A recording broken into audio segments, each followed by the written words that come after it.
There is a saying by Irish writer and all-round witty fellow Oscar Wilde that I think about quite often.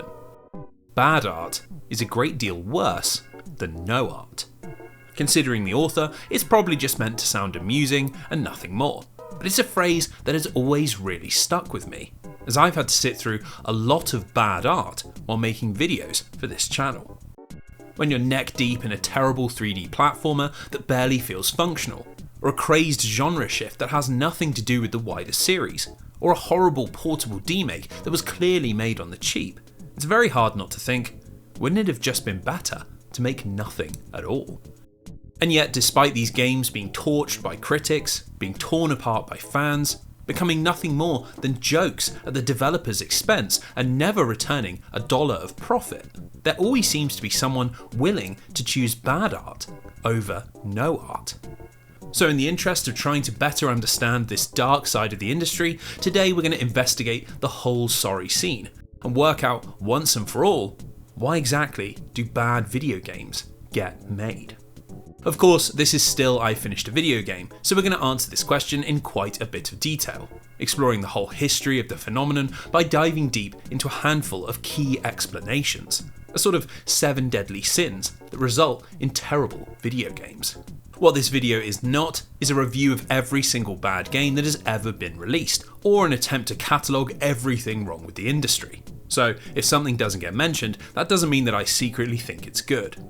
If you think I've missed out a particularly egregious case, feel free to explain its sins down in the comments below, and we'll turn this video into a shrine dedicated to the worst of the worst. So fire up that second monitor, plump up your pillow, or get those paintbrushes ready, as we're about to embark on a journey into the absurd world of bad video games. But before we get too excited, I just want to say a quick thank you to my patrons. YouTube can be a pretty fickle mistress at the best of times, and with all the changes they're making to how ad revenue works and their constant fiddling with the subscription system, the support of you guys over on Patreon means more than ever. If you'd like to join in and help keep the channel going, you can use the link down below, where you'll get 40% off your first month and access to 2 unique videos: the licensed games that should not be, and a descent into Arx Fatalis, 2 sister videos that build off the ideas in my X-Men and Dishonored retrospectives. I'll keep saying it until I run out of breath, but to everyone who has pledged, thank you from the bottom of my heart. So, with the pleasantries out of the way, let's start this banquet of banality and try to get inside the minds of those responsible for the worst that this great industry has to offer.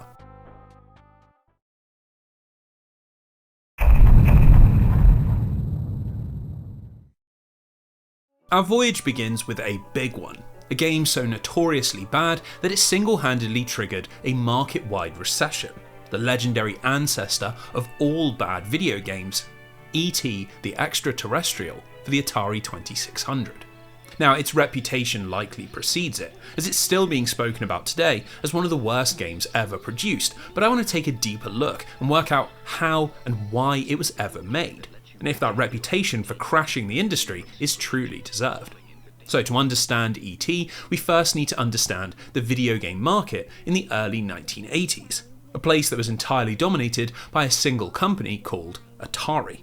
They had formed in 1972 by Nolan Bushnell and Ted Dabney, 2 electrical engineers who had grown up loving board games, and after seeing a prototype Magnavox Odyssey at a local trade show, they decided to quit their jobs and combine their 2 passions. This proved to be a very profitable decision, as their fledgling electronic gaming company, which they named Atari, quickly took over the North American market thanks to the release of Pong, a single-screen 2-player tennis game that sold tens of thousands of units. With the arcade coin-op market firmly within their grasp, Atari attempted to move into the home, and after the success of a version of Pong that you could play on your television, they went one better in 1977 and released the first commercially successful video game console, the Atari VCS, or 2600 as it's now become known. While it took a little while to catch on, the fact that you could swap out your games and build a collection of your favourites made the system very popular, and by the early 1980s, lots of companies other than Atari had begun to develop games for the platform, which only further fueled hardware sales. Thanks to the release of titles like Nintendo's Donkey Kong, Taito's Space Invaders, and Activision's Pitfall, not to mention a host of self-produced Atari games like Pac-Man, Asteroids and Defender, the 2600 was a monster hit, and by 1983 it had sold an estimated 18 million units. At this point, the video game industry and Atari Incorporated were essentially one and the same thing, but fast forward just 2 years and both had utterly collapsed. By 1985, Atari were drowning in debt and ended up being sold off for pennies, while the wider video game market, which had at one point been worth $3 billion, had crashed down to a mere 100 million. So, what happened? What caused the market leader to implode in such dramatic fashion? Well, the most common answer is that in late 1983, they released E.T., a game so bad that they destroyed their reputation and put millions of people off of video games for good. The story goes that despite being on top of the industry, Atari was starting to worry about the growth of their competitors. Software-focused publishers like Activision that didn't need to worry about producing hardware, the rising number of personal computers that could also play video games, and even a handful of emerging console rivals like the Magnavox 2 and ColecoVision. The solution to all this was to create a game so massive and so popular that it refocused consumer attention on Atari, and for some reason, Atari CEO Steve Ross believed that an adaptation of Steven Spielberg's upcoming E.T. movie could be this game. So they entered into negotiations with Universal Pictures and ended up paying $25 million to secure the video game license, an eye-watering amount considering the movie only cost $10 million to produce.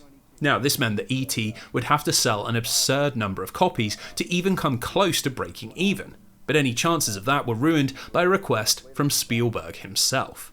You see, he'd been involved in the Atari adaptation of Raiders of the Lost Ark, a strange proto-adventure game that replicated scenes from the movie with pixelated puzzles, and had been designed by a programmer called Howard Scott Warshaw. As Spielberg had loved Warshaw's unique approach to game design, he agreed to the E.T. deal on the condition that Warshaw be placed in charge, and this effectively signed Atari's death warrant. Now, that isn't because Warshaw was a bad designer. In fact, his work really pushed the boundaries of what a video game could be, but he was never going to make a big commercial hit like Space Invaders or Pac-Man. So what emerged in late 1983 was a very odd game that is not particularly fun, but also isn't quite as bad as people make out, at least if you can understand what Warshaw was going for. The idea is that you control E.T. and need to phone home, a process that has you hunting across 6 unique screens for pieces of an interstellar device, which you can then use to hail your mothership. It's a straightforward objective that masks quite a lot of complexity, as you also need to avoid capture by the FBI and their researchers, complete your mission before you run out of energy, cash in candy you find for more time, and use a host of different powers that all do different things depending on which screen you're on. By the standards of most 2600 games, it's actually very complex, but the problem is that without the manual, which outlines not only what you're seeing on each screen, but how to actually go about playing the game, it just looks like an inscrutable jumble of pixels. Now, unfortunately, even with the instructions, E.T. does have one pretty glaring flaw in the form of its pits, which you constantly fall into as you move around the screens, require tricky movement to get out of, but also can't be avoided, as that's where you find the pieces of his phone. If you know what you're doing, it's perfectly possible to see the end of E.T., especially as it even has difficulty settings, which you can use to reduce the amount of enemies, but it still isn't a particularly enjoyable experience, and it certainly wasn't what Atari had paid $25 million for. So, given the massive cost of production and the extremely weird end product, it's little surprise that E.T. has been remembered as the game that killed Atari, but that's not really the full picture. E.T. was actually quite successful on release and ended up selling 2.6 million copies, which makes it the 8th best-selling game on the platform, and means that it can't be solely responsible for Atari's financial problems and the subsequent video game crash. No, the cause of these is found in the company's managerial incompetence, as along with spending huge amounts of money on strange licensed games, they were in the process of accidentally destroying their distribution network. Another one of Atari's great ideas to try and stave off growing competition was to make their distribution partners order all of their stock a year in advance, with the idea being that this would fill up shelves and keep their rivals in the back of the warehouse. Now the trouble with this was that companies like Babbage's and Toys R Us had no idea how to tell the difference between a good video game that would sell and a bad one that would get returned. And this led to a lot of disappointed kids ending up with copies of King Kong and Snake instead of Donkey Kong and Centipede. Without any quality control from Atari, store shelves were filling up with games that nobody wanted to buy. And to make matters even worse, this had the unintended effect of blocking Atari from sending out more copies of their own games, which were not only printed in advance of store orders, but were the only part of the business where they actually made money. Thanks to these insane business practices, Atari amassed a huge amount of unsold stock, but ploughed on with development and production regardless, amassing huge debts in the process as the company's leadership had no idea how to turn around the situation. It was this, rather than the failure of Warshaw's E.T. that brought down the company and caused the video game crash. But that's not a particularly exciting way to remember it. So as the years have passed, it's been boiled down to a folktale about the danger of producing an expensive flop. In truth, E.T. the Extraterrestrial was a symptom rather than a cause. And even if Warshaw had produced a totally different game and it somehow sold 15 million copies, Atari would have still gone under and would have still found themselves in the New Mexico desert, filling a landfill with all their unsold inventory. So while the obvious lesson is to not spend $25 million producing a game that is going to confuse your audience and never make a penny of profit, there are quite a few other mistakes that Atari's successors needed to not repeat. Which brings us nicely onto our next batch of bad video games, and the growing world of Japanese development.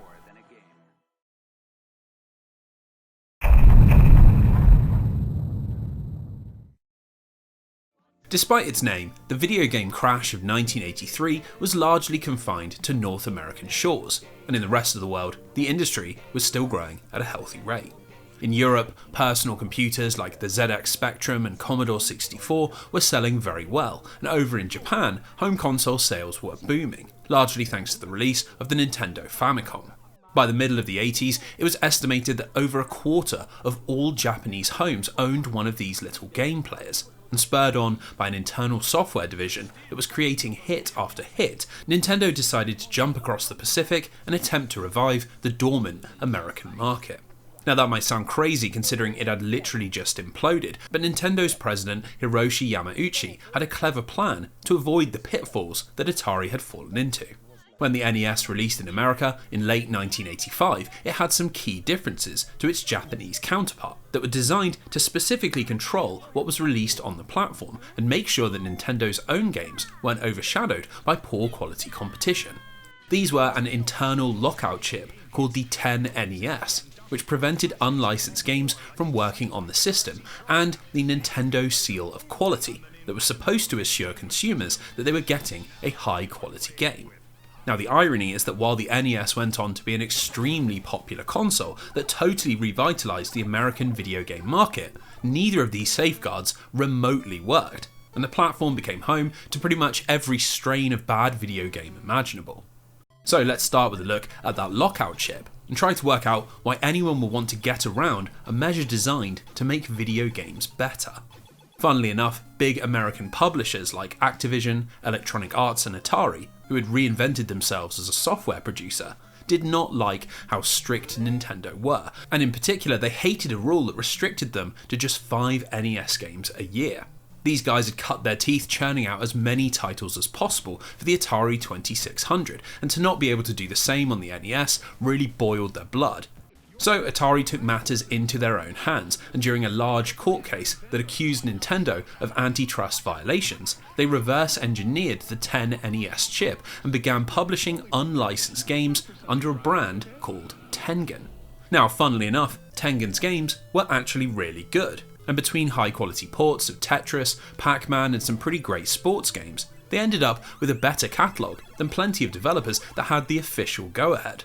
The problem was that by doing this, Atari let the cat out of the bag, and as their 10NES workaround began to circulate, companies that didn't have access to experienced developers or popular arcade licenses began releasing their own unlicensed monstrosities. The most notorious of these was a company called Color Dreams, who released over 25 non-authorized games, all of which were horrendously low quality, and essentially existed to trick people into thinking they were getting something good just because it was on the NES. Between titles like Pest Terminator and King Neptune's Adventure, they quickly developed a reputation so bad that they had to rebrand multiple times, with the most famous of these happening in 1991 when they became Wisdom Tree. The goal here was to try and sell unlicensed video games in religious bookshops and churches, one area where they figured Nintendo wouldn't prosecute them for fear of negative publicity. While they seemed to get away with this, that didn't make the games any better, and between releases like the strange Super Mario 2 style platformer, Bible Adventures, and a perplexing religious quiz game that features living vegetables and fruit called Bible Buffet, it was obviously just another attempt to trick people into buying low quality nonsense. Now, if you can believe it, the most infamous unlicensed game of all time didn't actually come from Color Dreams, and instead originated in the mind of a Miami-based investment banker who had absolutely zero idea how the industry worked.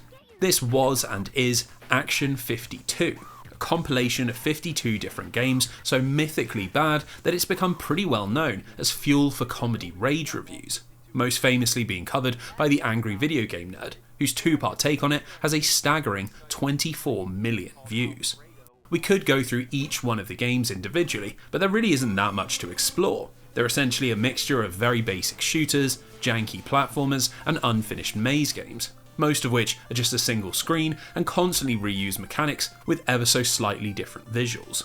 Instead, we're going to explore how this crime against humanity even got made, as it's almost as ridiculous as the content on the cartridge. Action 52 was conceived by Vince Perry, a Miami-based banker who, after getting sick of constantly being asked for new games by his kid, decided to invest in a Taiwanese console that came preloaded with a bunch of pirated software. Apparently Perry was so impressed by how well this went down with his kid's friends that he had the bright idea to try and make one of these devices himself. The only obstacle was that this was literally illegal. So instead, he decided to put together a cartridge that would have lots of different new games on it and could thus be sold for a higher price. Despite claiming to have secured backing from Saudi and European investors, his new company, Active Enterprises, only employed 4 people and was led by Mario Gonzalez, a young computer programming enthusiast who only knew Perry because they had met at a local office share and also had no idea how to work with a Nintendo development kit. Obviously, the setup wasn't going to produce a good video game, let alone 52 of them, so Perry's solution was to send his team out to Sculptured Software in Salt Lake City, where they would watch the developer work for 7 days and then have just 12 weeks to produce the Action 52. As if that wasn't bad enough, late in development, Perry decided that the company needed a TMNT-like mascot and had the team frantically redesign their last game into the Cheetah Men, a team of 3 big cat ninjas who starred in a genuinely unplayable action platformer. While the Cheetah Men in Action 52 somehow managed to get a TV advert, the whole project was a complete disaster, and amidst dreadful reviews and total retail disinterest, Active Enterprise went out of business without ever shipping another game. Now, with all this talk of absurd unlicensed games, you might start thinking that Nintendo's strategy of locking out unapproved partners was actually doing its job, as after all, most of these games weren't available from major retailers and thus didn't impact perceptions of the NES. But my friends, that brings us onto Nintendo's seal of quality, as for all their good intentions, this supposed mark of design excellence ended up being slapped on the cover of a hell of a lot of awful video games. The issue was that a large number of third-party publishers simply didn't have the same level of ambition as Nintendo's own in-house developers, and had no intention of even attempting to match their quality, when shortcuts would return just as much profit. The 2 biggest offenders were LJN and THQ, 2 pretty famous companies that were set up by the very same person, Jack Friedman. He'd been a toy executive in the early 1980s, and amazed at the success of the Nintendo Entertainment System, he decided to take his approach to the action figure industry and replicate it on home consoles. The idea was pretty straightforward. Acquire the rights to a popular license or brand, say Back to the Future, the X-Men or the WWF, and then hire a tiny studio to produce a game on a shoestring budget, effectively gambling that the box art would make up for any poor production quality. It was a cynical idea, but it worked extremely well, and by 1990, LJN had released 16 different Nintendo games and were making over $50 million a year. A sum of money that inspired Freeman to ditch his investors and set up another publisher, THQ. Despite striking deals with studios that would go on to be big players in the industry, notably Bethesda Softworks and Radical Entertainment, THQ's output was arguably even worse and led to aberrations like Where's Waldo, Home Alone, and Wayne's World, all of which were plagued by poor programming, hyper-basic level design, and very dated graphics. Just like with LGN, this approach brought THQ a lot of financial success, and unfortunately, it proved that you could make vast amounts of money by striking a deal with a hot new property and then squeezing down development costs as low as physically possible. Now, on top of the rise of cheaply produced license games, the popularity of the NES also brought with it a wave of cynical ports, where a successful game from another system would be condensed down into 8-bit form. Thanks to the large discrepancy in power between home consoles and their home computer or arcade counterparts, these often required big redesigns, and usually always led to very poor adaptations that didn't remotely capture the magic of the original. The iconic example is Cinematronic's Dragon's Lair, which in its 1983 form was a groundbreaking arcade game that used a system of laser discs to weave together lots of high quality animation that players would control with timed button presses. Obviously this wasn't remotely possible on the NES, so when it was ported to the platform 7 years later by British studio Motive Time, the best they could manage was an incredibly slow-paced side-scrolling action platformer that was outrageously difficult, looked absolutely terrible, and didn't appeal to any of the fans of the original. So, given Nintendo were clearly waving through quite a lot of games that couldn't have possibly deserved a seal of quality, the question becomes, why were they doing this? Why bother having a system designed to prevent the release of bad games if you're not going to force publishers and developers to do better? Well, the explanation is pretty straightforward. Cold, hard cash. You see, approved publishers had to purchase their cartridges directly from Nintendo for around $10 a piece, and as they had strict rules about console exclusivity and a 10,000 unit minimum order, this system ensured that even a terrible game that sold poorly would still end up making Nintendo money. If by some sheer miracle that game ended up selling a lot of units, well, then they would make even more. So this incentivized them to turn a blind eye to some of the worst stuff that was coming out on their platform. This publishing model meant that unlike Atari, who slowly sank under the weight of low quality releases, Nintendo actually profited from them. And thanks to the sheer popularity of series like Mario, Zelda and Dragon Quest, the perception of their console always remained really positive, despite just as many bad games being made. It was a clever way to avoid the threat of another video game crash, but ultimately Nintendo's greedy practice of turning bad art into good money only served to reinforce the idea that there was little risk in making it.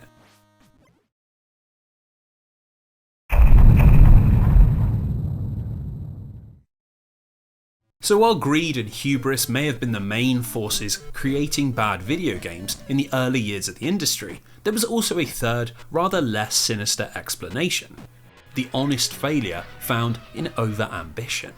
These next two sections of the video are going to deal with this idea: how bad consoles and bad games are often the product of honest people genuinely attempting to do great things, and how failure isn't always rooted in commercial cynicism. In 1989, Nintendo's global dominance of the video game industry came to a crashing halt as Sega released the Genesis, a powerful and affordable 16-bit system that paired aggressive advertising with lots of popular licensing agreements, and proved that there was space for more than one console juggernaut. This led to a period known as the Console Wars, where these two titans of hardware production went head-to-head in every single territory. But what's often forgotten about this electronic battlefield is that milling around underneath these two giants were a whole host of wannabe console pretenders. If you can believe it, between 1990 and 1995, almost 20 different video game systems hit the market, all aiming to replicate Sega's success and carve out a piece of the market by being the next hot machine. Obviously, the vast majority of these had almost no success whatsoever, so today we're going to take a closer look at 3 particularly egregious examples. 3 consoles that monumentally failed despite the best efforts of their creators. Let's start with a very peculiar machine called the 3DO, whose story begins back in 1982 with a young businessman called Trip Hawkins. He had set up a little company called Electronic Arts, and thanks to his innovative leadership, which focused on taking commercial risks, setting up dedicated teams of developers, and attempting to support multiple different platforms at once, they had quickly grown into one of the biggest video game publishers in North America. Thing is, as the decade drew on, Hawkins found that being a publisher wasn't enough to satisfy his ambition, and couldn't shake the feeling that he could take on the entire industry. It might sound like pure arrogance, but considering he had built a video game empire before the age of 35, Hawkins was clearly a guy who backed himself to do big things. So in 1991 he resigned his position at Electronic Arts and set up the 3DO company, an entirely new kind of video game company that would design consoles but wouldn't actually produce them. Now, as odd as that sounds, there was method in Hawkins' madness. You see, the way the console industry worked at the time was that companies would sell their machines at a loss to encourage sales, and then would attempt to make back this money with software, either from creating their own games like Mario and Sonic, or by charging third parties to publish on their platform. Rather than doing this, the idea behind the 3DO was to license the designs of the console out to different manufacturers, with Hawkins theorising that it would work like the VHS industry, with standardised technology but lots of competing producers. The trick was that as his company made money from these licenses, they could then afford to have very low publishing costs, which would hopefully attract lots of developers to the 3DO as they would make far more money.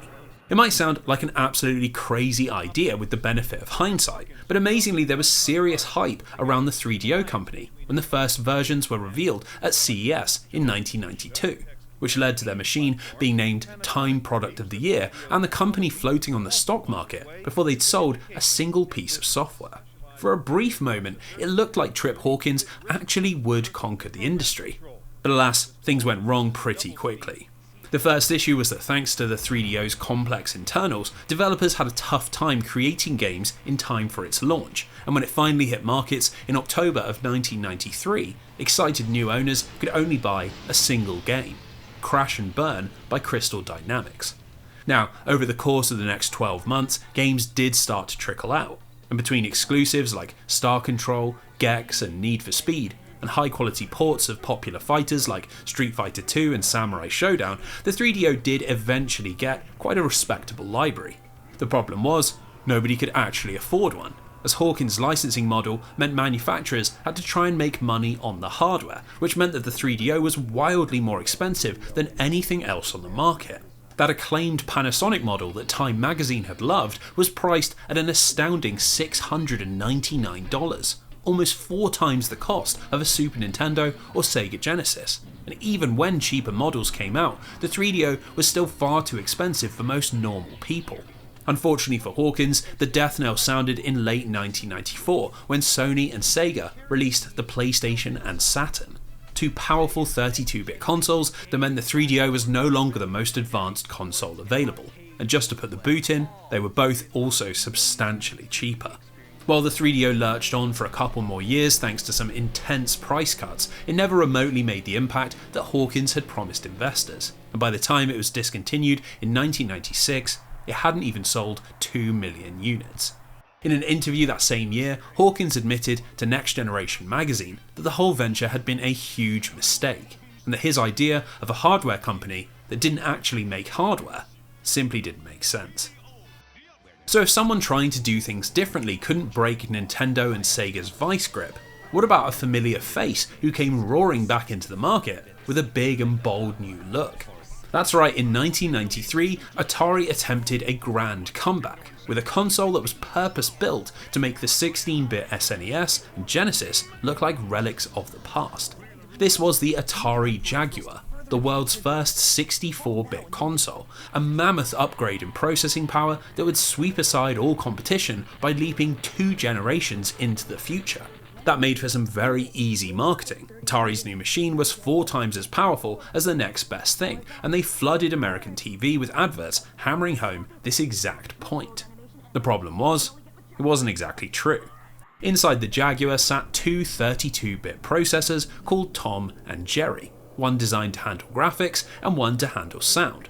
A very advanced setup that did make it more powerful than most other consoles, but not by the gross margin that Atari were claiming. That being said, you wouldn't actually know this from the look of its games, as the system proved to be so difficult to develop for that most studios ended up totally ignoring Tom and Jerry and using a 16-bit command chip as their main processor, which meant that most Jaguar games barely looked any different to the competition.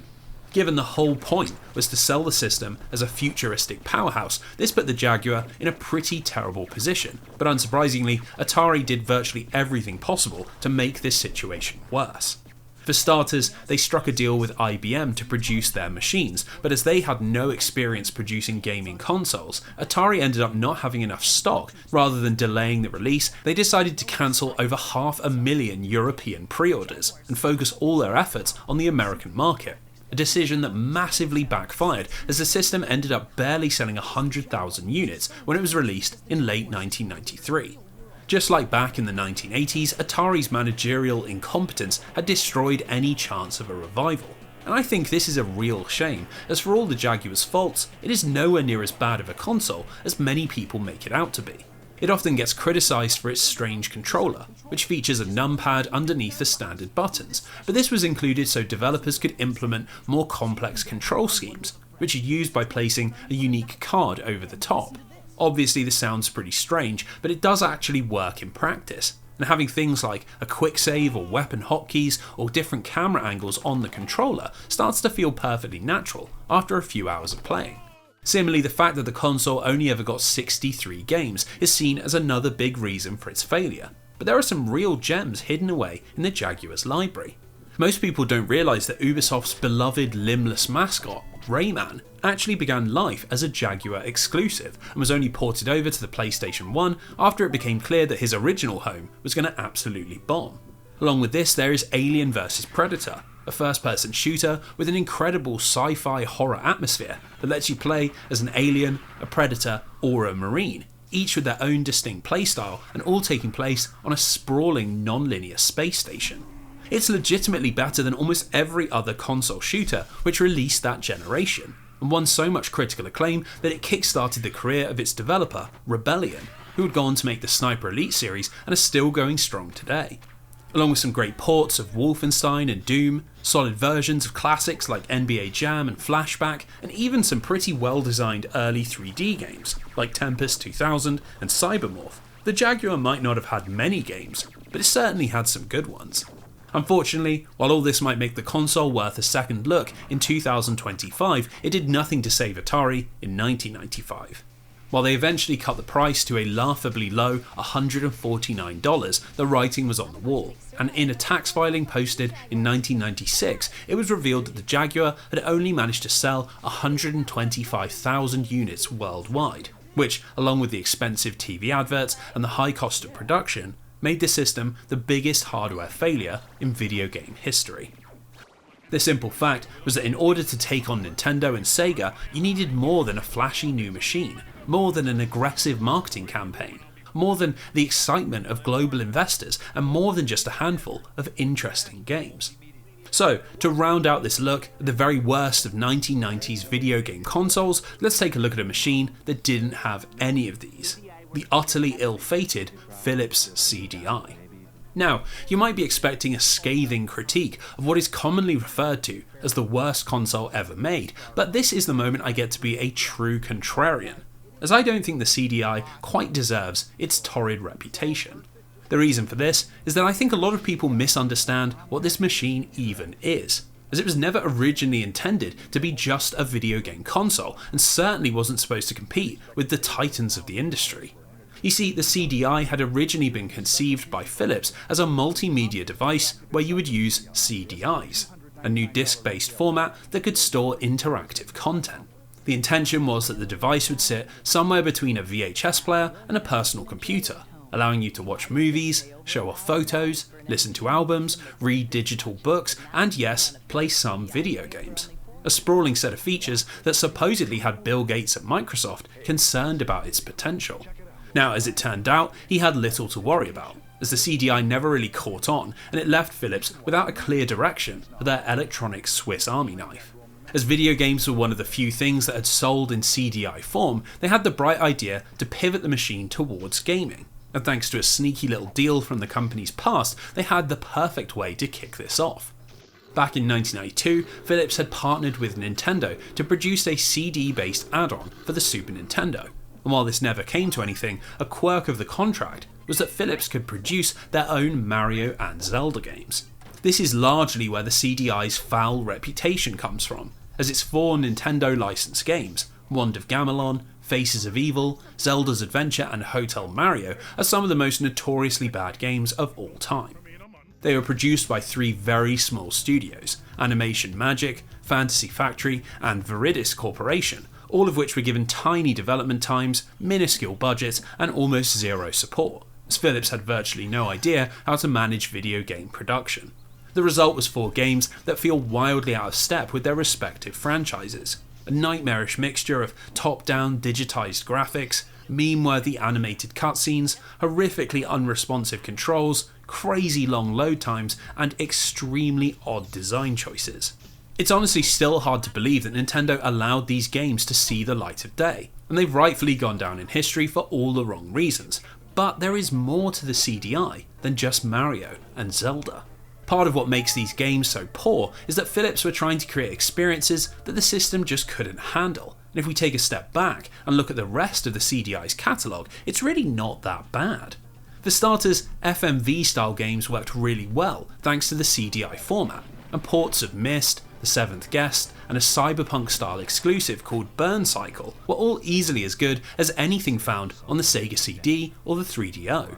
There was also a particularly great version of Tetris, which featured cozy Bob Ross style backgrounds and a wonderful soundtrack that is well worth giving a listen if you love nostalgic retro synth easy listening. Along with these, there's a great vertical platformer called The Apprentice, solid versions of Pac-Man and Lemmings, and most surprisingly of all, a legitimately good game by Animation Magic called Mutant Rampage Body Slam, which captures the zany energy of their Zelda cutscenes and transforms it into a post-apocalyptic beat-em-up. The truth is, if you compare the CD-I to the Sony PlayStation or the Super Nintendo, of course it looks absolutely dreadful, but if you view it as a VHS player that could also play Michael Jackson albums and had a pretty wicked version of Tetris, well, there's nothing else quite like it in existence. Now admittedly there are a ton of other terrible consoles from this era that we could go over. The Amiga 32CD, the Apple Pippin, Sega's own 32X, and the ever-flowing vein of negativity that is Nintendo's Virtual Boy. But I think the 3 consoles we've spoken about really embody that endearing failure that we spoke about at the top of this chapter. Maybe I'm just blinded by nostalgia, but there's something about the Jaguar, the 3DO and the CD-I that don't neatly fit in with the rest of the poor games we've spoken about, as their creators were genuinely trying to do interesting and original things, but simply failed in the face of a market that moves very quickly indeed. But as discussed, this is only half the story, as we also need to dive into the video game version of this problem, and take a look at the bad games whose developers deserve a little bit more of our sympathy.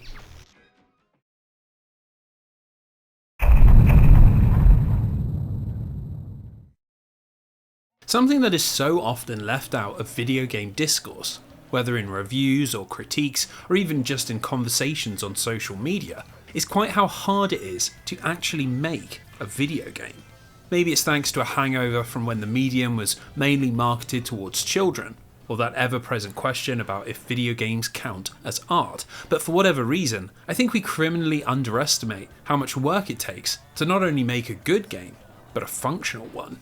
I'm firmly of the belief that nobody ever sets out to make a bad video game, but when you step back and think about everything that goes into creating one, well, it's really no surprise that so many studios end up making so many mistakes.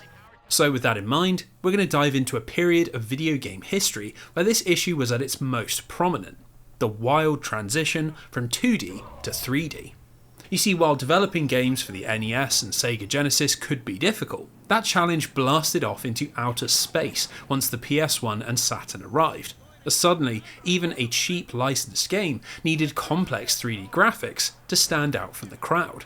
For developers that had cut their teeth painting single perspective images with pixel art and creating animations that lasted just a few frames, it was a crazy adjustment to make. And as we're about to find out, it led to some of the most notoriously bad games that have ever been released. So let's kick things off with a doozy, an icon of digital failure, Bubsy 3D. Now, Bubsy had sprung to life in 1993 as an attempt by Accolade Games to compete with Nintendo and Sega. They wanted a piece of the 2D mascot platforming pie, so they contracted a designer called Michael Berlin to create a quippy cartoon animal who would race around colourful levels, which became Bubsy, Claws Encounters of the Third Kind for SNES and Genesis. Obviously, it wasn't a very original idea, but surprisingly, Bubsy was initially quite popular. And thanks to pretty solid reviews, and particularly stellar coverage from EGM, who called him the most hyped new character of 1994, it looked like Accolade had the cartoon mascot that they wanted. Unfortunately, Michael Berlin ended up leaving the company shortly after work finished on Bubsy 1, and this meant the next few entries in the series weren't quite as hot, which left Accolade without a big title that they could release on the upcoming PlayStation 1. So they did what any self-respecting publisher would do and went cap in hand to Berlin's new studio, Eidetic, and begged him to make them another Bubsy game. Berlin wasn't opposed to this idea, as so far his young studio had only managed to work on crossword simulators and a live-action NFL game. So they agreed to the deal on the condition that they could use cutting-edge technology and try to make something in 3D. This is really where the problems with Bubsy 3D begin, because while that sounds like a very exciting prospect, Eidetic only employed 8 people, only had a single year to work with, and had nowhere near the budget that this sort of game would require. It's a story that we've heard quite a few times already. A greedy publisher signs a contract with a small studio, and without the proper resources, they end up making something not particularly good, but Bubsy 3D goes well beyond this in a very unique kind of way. As it's often spoken about as one of the worst games ever made, you might be surprised to hear that it's actually pretty functional, with a solid frame rate, virtually no bugs, and a higher native resolution than most other PS1 games. Rather than being poor because of its construction, everything wrong with Bubsy 3D is found in its design, which really highlights how hard Berlin and Eidetic found it to reimagine platforming in 3 dimensions. The biggest issues are found in the movement and camera, as you use tank controls to move Bubsy around the levels, but when you jump in the air, the camera switches to this disorientating downwards angle that's clearly been chosen so you can see where you land.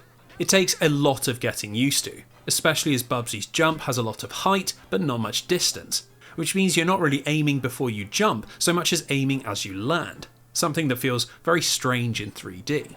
Similarly, the way Bubsy's levels have been put together feels wildly out of step with what people wanted from 3D, as instead of using the new technology to create detailed visuals or complex spaces for players to explore, they're just made up of a random assortment of textured polygons. This gives the game a very cheap look, means that its 18 levels all blend into one another. A gross mash of weird jumping, zany visuals, confusing layouts, and Bubsy repeating the same few voice lines over and over until you want to break your disc. You'd have to be a real cartoon Bobcat fanatic to not see that Berlin and his team didn't really nail the transition to 3D. But this is where we need to change our perspective, as I'm not sure this was ever a reasonable expectation. We've already discussed how the team was very small and inexperienced, how they were working to a tight deadline, didn't have any support from the publisher, but you also have to consider that they were trying to do something that nobody had ever done.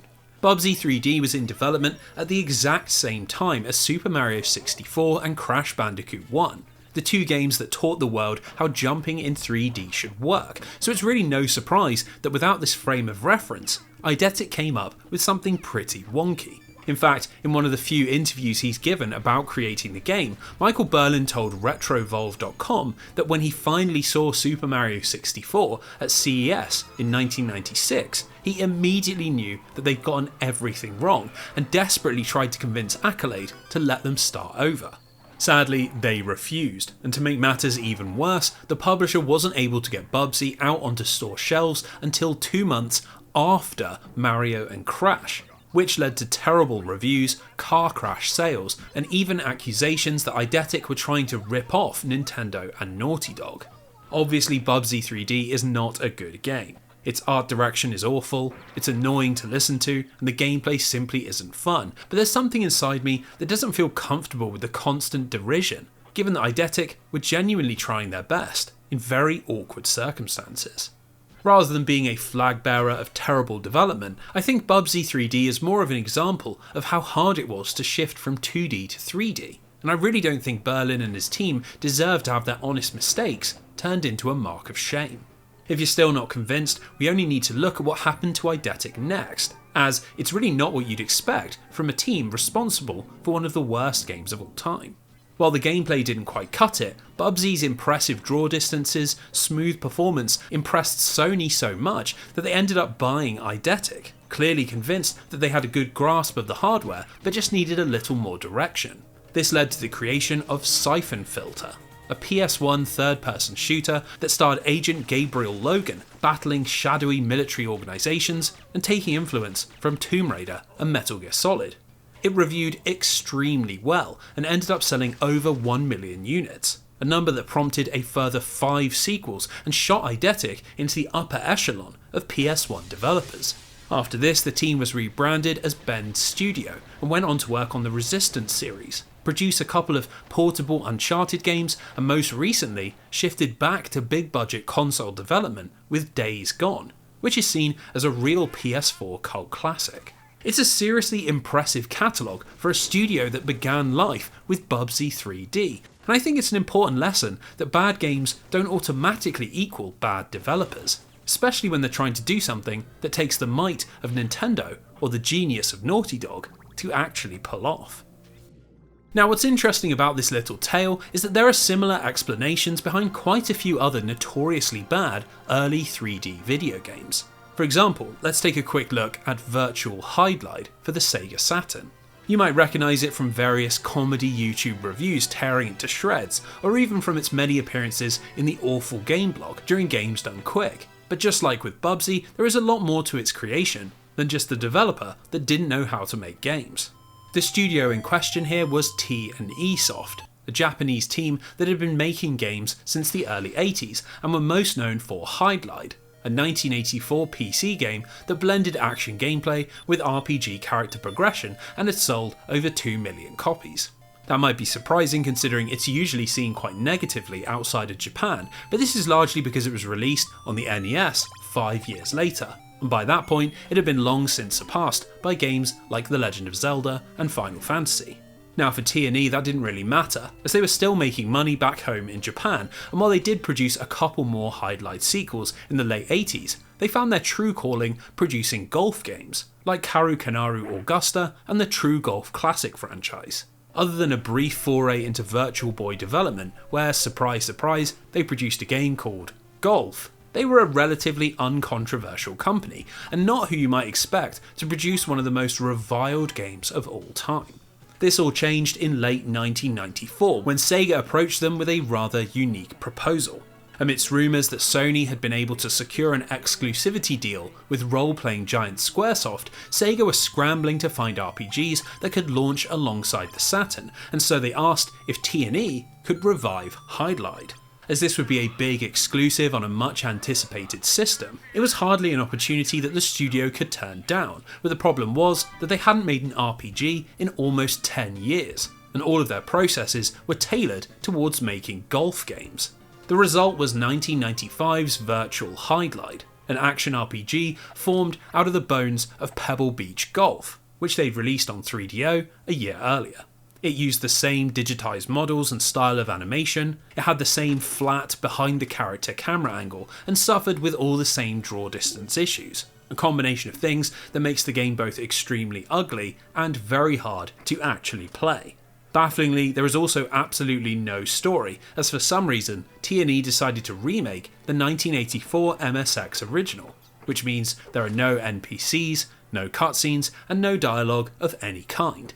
just wandering aimlessly around the overworld looking for 3 fairies, which takes you to the final boss.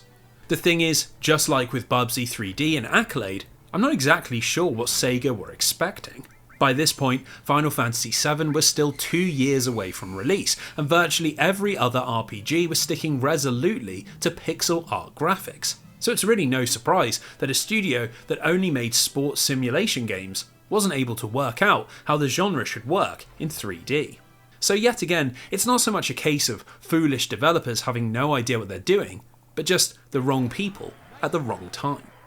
Even in those early days of 3D, making a good game had become so complicated that even if you had ambition and talent, or had already seen success with other kinds of releases, there was no guarantee that you could actually deliver what your publisher wanted. So with that thought, we arrive at the most notorious of early 3D failures, a game so legendarily bad that it has forever scarred the character in video game form. Superman: The New Superman Adventures, or Superman 64 as it's come to be known. It is a shining example of everything wrong with video games in 3 dimensions, but the story of how this monstrosity came into existence might very well shock you. It all begins in 1997 with a man called Eric Kane, who is the founder of Paris-based Titus Interactive, a plucky little studio who had produced everything from 2D side-scrollers to 3D chess games and even a racing sim for Lamborghini. They were a small outfit, but Kane had big ambitions. So when he was tipped off that Warner Bros. Was starting production on an all-new Superman cartoon, he picked up the phone and attempted to secure the rights to the video game adaptation. To his utter amazement, nobody else had come in with a bid. So Titus Interactive, despite only having 10 employees, ended up working on a game featuring one of the most famous fictional characters of all time. Now, the issues began mere months after this happened, as Warner Bros. Revamped the way they licensed their properties and were horrified to discover that Superman had been shipped out to an unknown Parisian studio, rather than some industry giant like Activision or Electronic Arts. This is where things got nasty, as while Kane had ambitions of an open world where players flew around as Superman, stopping various crimes and battling a host of villains, Warner did everything in their power to sabotage the project, presumably in hopes that they could somehow void the contract. Apparently they made crazy demands about how Superman should look and act, forcing the developer to come up with masses of comic book reference justifications for every second of gameplay, and at one point even demanded that Titus rework the entire game into a Sim City clone where Superman acted as Metropolis's mayor. According to Kane, this degree of corporate meddling had a huge impact on development, and meant that fundamental parts of the process, like polishing animations, testing gameplay and writing dialogue, all had to be abandoned, as the team constantly flew back and forth between Paris and California trying to appease Warner. Even after 2 years of work and multiple delays, the finished product was a complete mess, and when Superman 64 hit markets in May of 1999, the reviews were absolutely brutal. Visually, the game looked at least 3 or 4 years out of date, with simplistic, blocky polygons, flat, washed-out textures, and the sections in Metropolis all clouded with this thick green fog, which Titus creatively called kryptonite gas, although it was obviously just to obscure the crazy short draw distance. Story-wise, there was literally nothing. You see a short screen at the start of the game where Lex Luthor kidnaps Lois, Jimmy and Hamilton and takes them into a computer simulation, and then every level plays out without a single moment of dialogue explaining what's actually happening. Now apparently the simulation setting was another dictate by Warner, as for some reason they insisted that Superman do as little fighting as possible, so Titus thought they could get around this by having the whole thing take place inside of a computer, where nobody Superman fought would actually be real. Unfortunately, that didn't seem to satisfy their insatiably unreasonable partner, and it means that the vast majority of Superman 64's 3-hour runtime is made up of truly horrible flying sections where you have to battle against unresponsive controls and fly through courses of floating rings. It is as baffling as anything I've ever seen in a licensed game, but just like with Bubsy, Eidetic and Accolade, I find it hard to truly dislike this game, because I don't see how Titus could ever have produced something good. Warner was trying to sabotage them at every turn, and even if this tiny little French team had somehow produced a stone-cold Superman classic, it would have likely still been picked apart by execs who thought they deserved to work with a better-known company. Now, delightfully, there is a little shred of schadenfreude in this story, as against all the odds, Superman 64 was actually quite commercially successful, and ended up selling over 500,000 copies worldwide. My personal theory is that a lot of this is thanks to the box, which despite all the sins contained inside, is an absolutely rad piece of Superman art. No title, no font, just the Man of Steel tearing his shirt open with a big iconic S on his chest. What's funny about this is that it means Titus Interactive's abhorrent Superman Disaster is still the best-selling Superman game of all time, and for all of Warner's future partnerships with big-name companies like EA and Infogrames, they never came close to matching its success. Now, some people might look at these 3 games and say, well, they're still bad games, so the story behind them doesn't really matter. And to that, I don't really have a response. Bubsy 3D, Virtual Highlight, and Superman 64 are all deeply unenjoyable games, riddled with technical and design issues, but I think they present a challenge to how we think about bad games. They aren't the product of incompetent developers who had no idea what they were doing, or greedy cash-ins designed to swindle fans out of their money, or even necessarily the product of a pushy publisher that didn't back the project. At the end of the day, they are bad games because making good games is really quite hard. While we'd love to live in a world where every game can be a Chrono Trigger, or a Resident Evil 2, or a Mario Kart, or a Halo, these are exceptional works made by exceptional people. When a studio or team doesn't reach these standards, we need to be quicker to understand and less keen to rake them over the coals. Because even in 3 of the worst games ever made, you can find pretty reasonable explanations for why things went so badly wrong.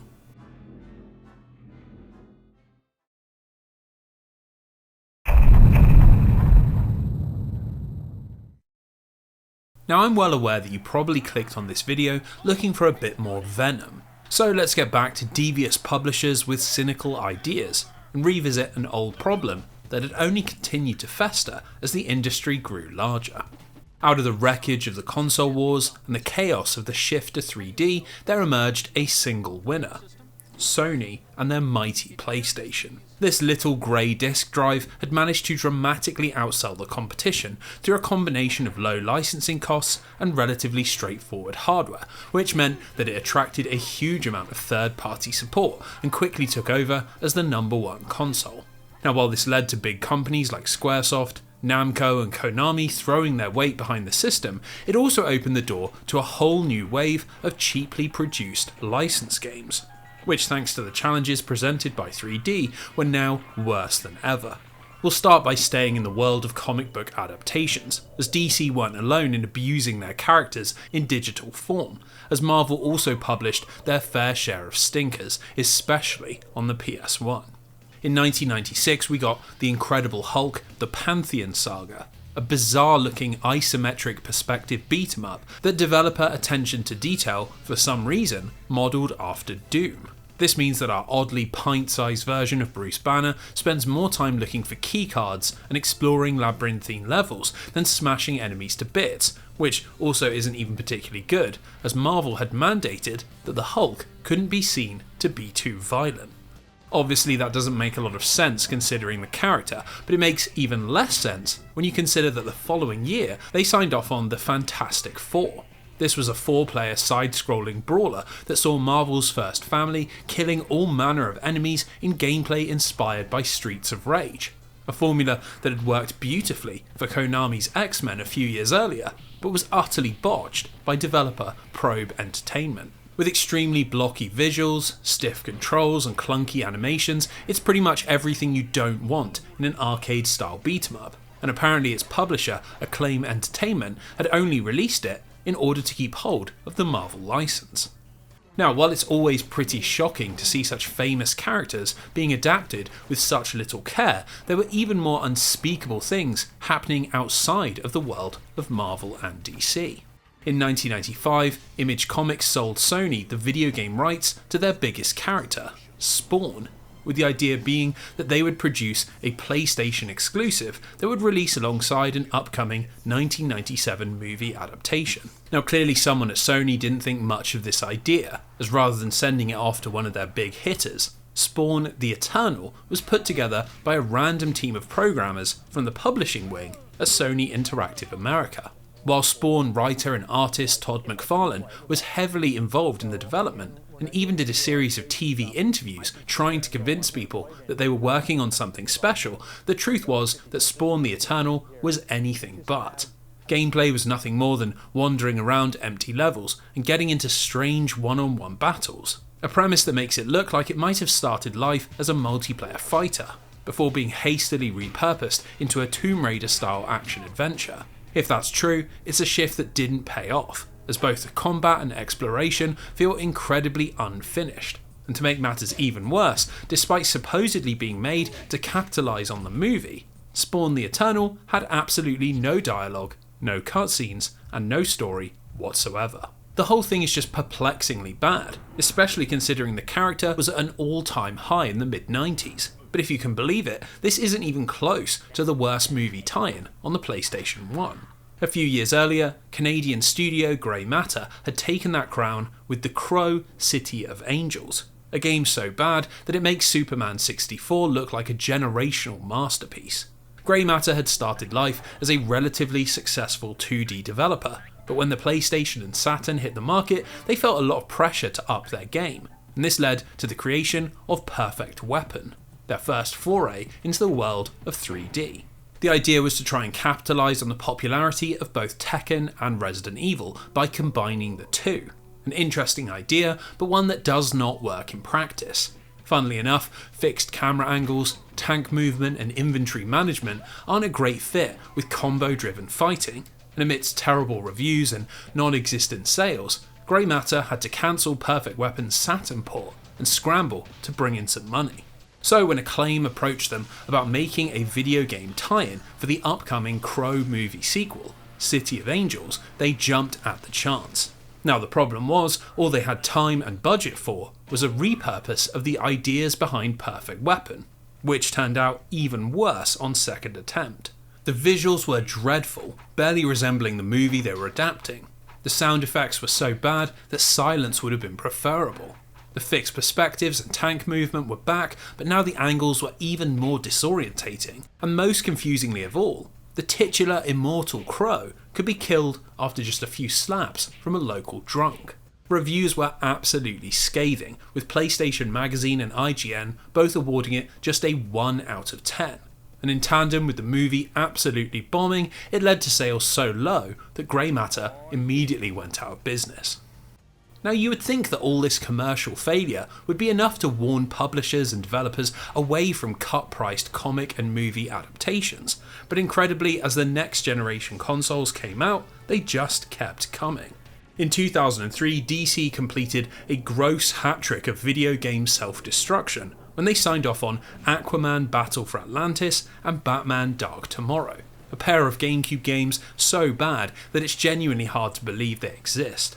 The first was produced by Lucky Chicken Games, a studio renowned for classic licensed endeavours like Hot Wheels Stunt Track Driver and Casper the Friendly Ghost Spirit Dimensions, and who would be bringing this same level of design skill to Battle for Atlantis.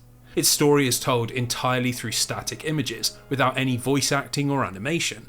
There's only 90 seconds of music in the entire game. The environments look like they were directly inspired by Superman 64, and the gameplay, well, it only qualifies as a video game in the most literal sense of the word.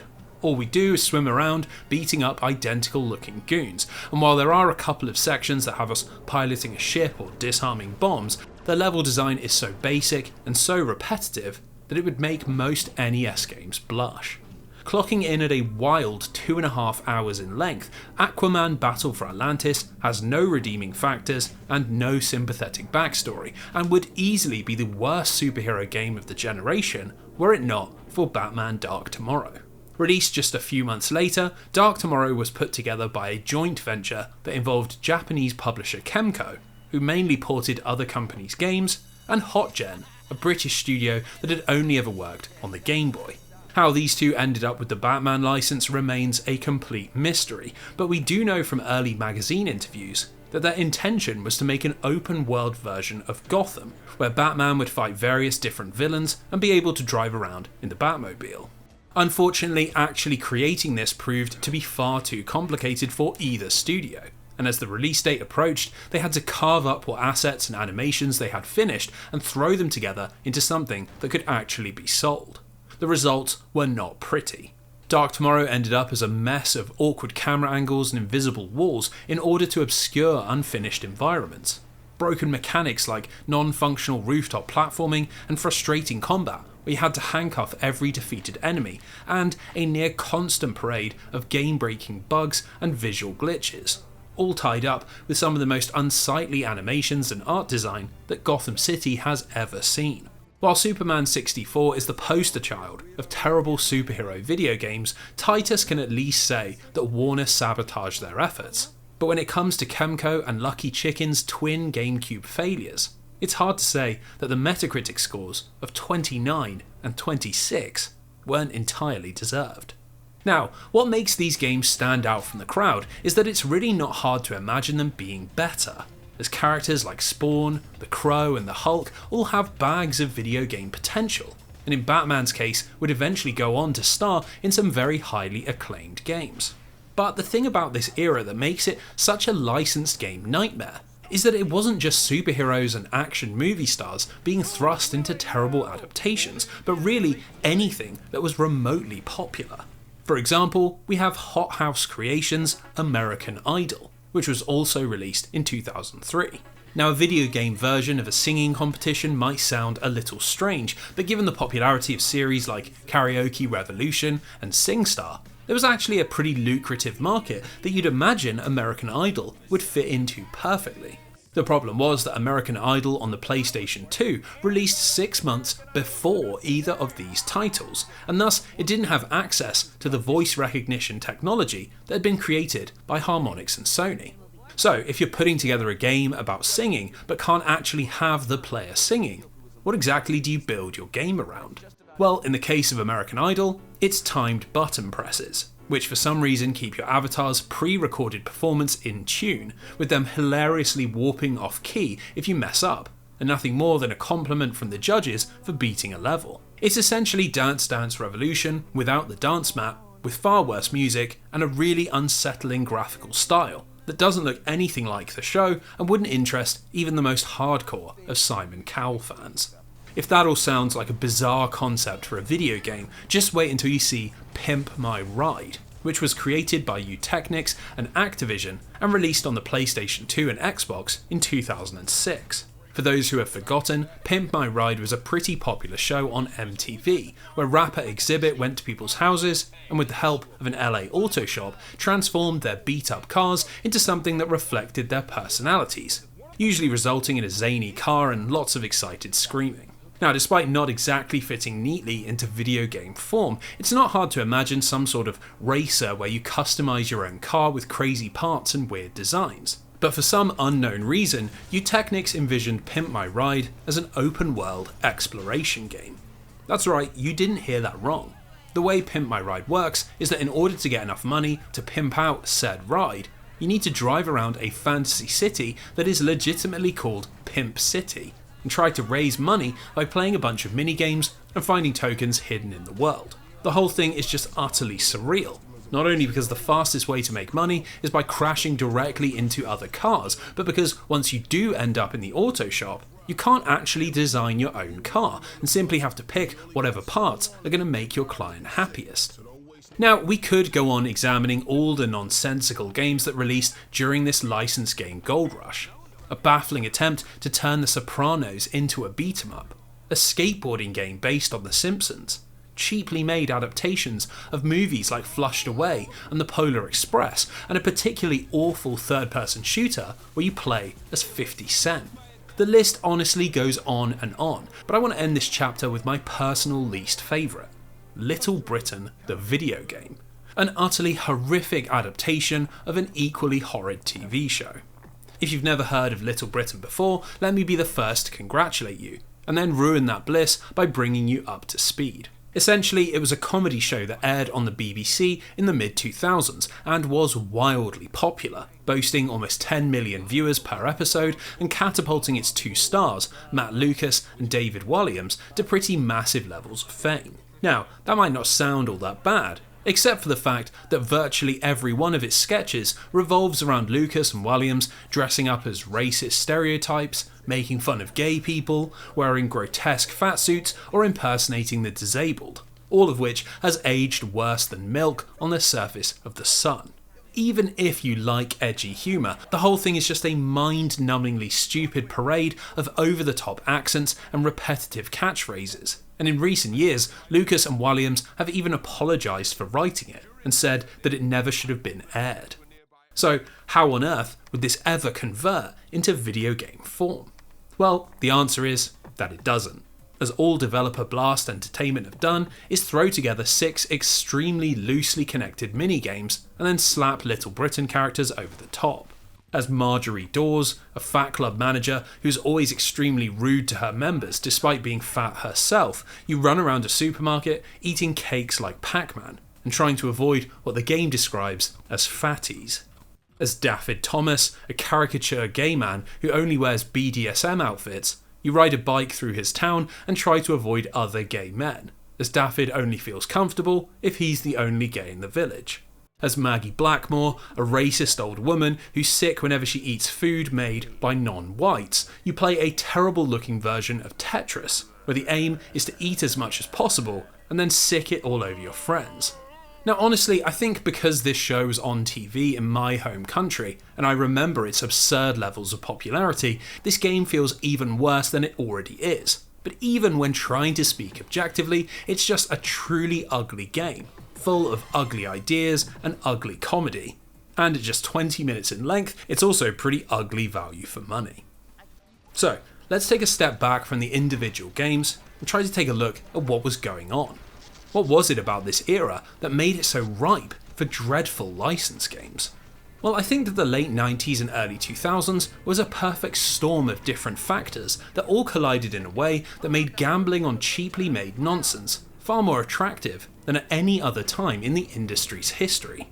Thanks to the fact that the PlayStation 2 was one of the cheapest DVD players on the market, it had sold a huge amount of units into homes that weren't traditionally interested in playing games. And this opened up a whole new market that could be enticed by a familiar TV show or movie. Similarly, while 3D development was obviously still much more complex than in 2D, if you didn't actually care about quality and were just looking to sell something based on association, you could still pump out games without having to invest too much money. What's really depressing about this is that a lot of these projects still made money. And as we saw with Superman 64, there wasn't really any reason to believe that rock-bottom reviews and non-functional gameplay would put people off from buying a game based on something they loved. In this sense, these games aren't even really games at all. They're more akin to a piece of merchandising, like a toy or a poster, and shouldn't even be graded in the same way that we would look at a Zelda or Castlevania game. Oscar Wilde's judgment was that it's better to make no art rather than bad art. But unfortunately, I doubt even he could have predicted that no art and bad art might sometimes be exactly the same thing.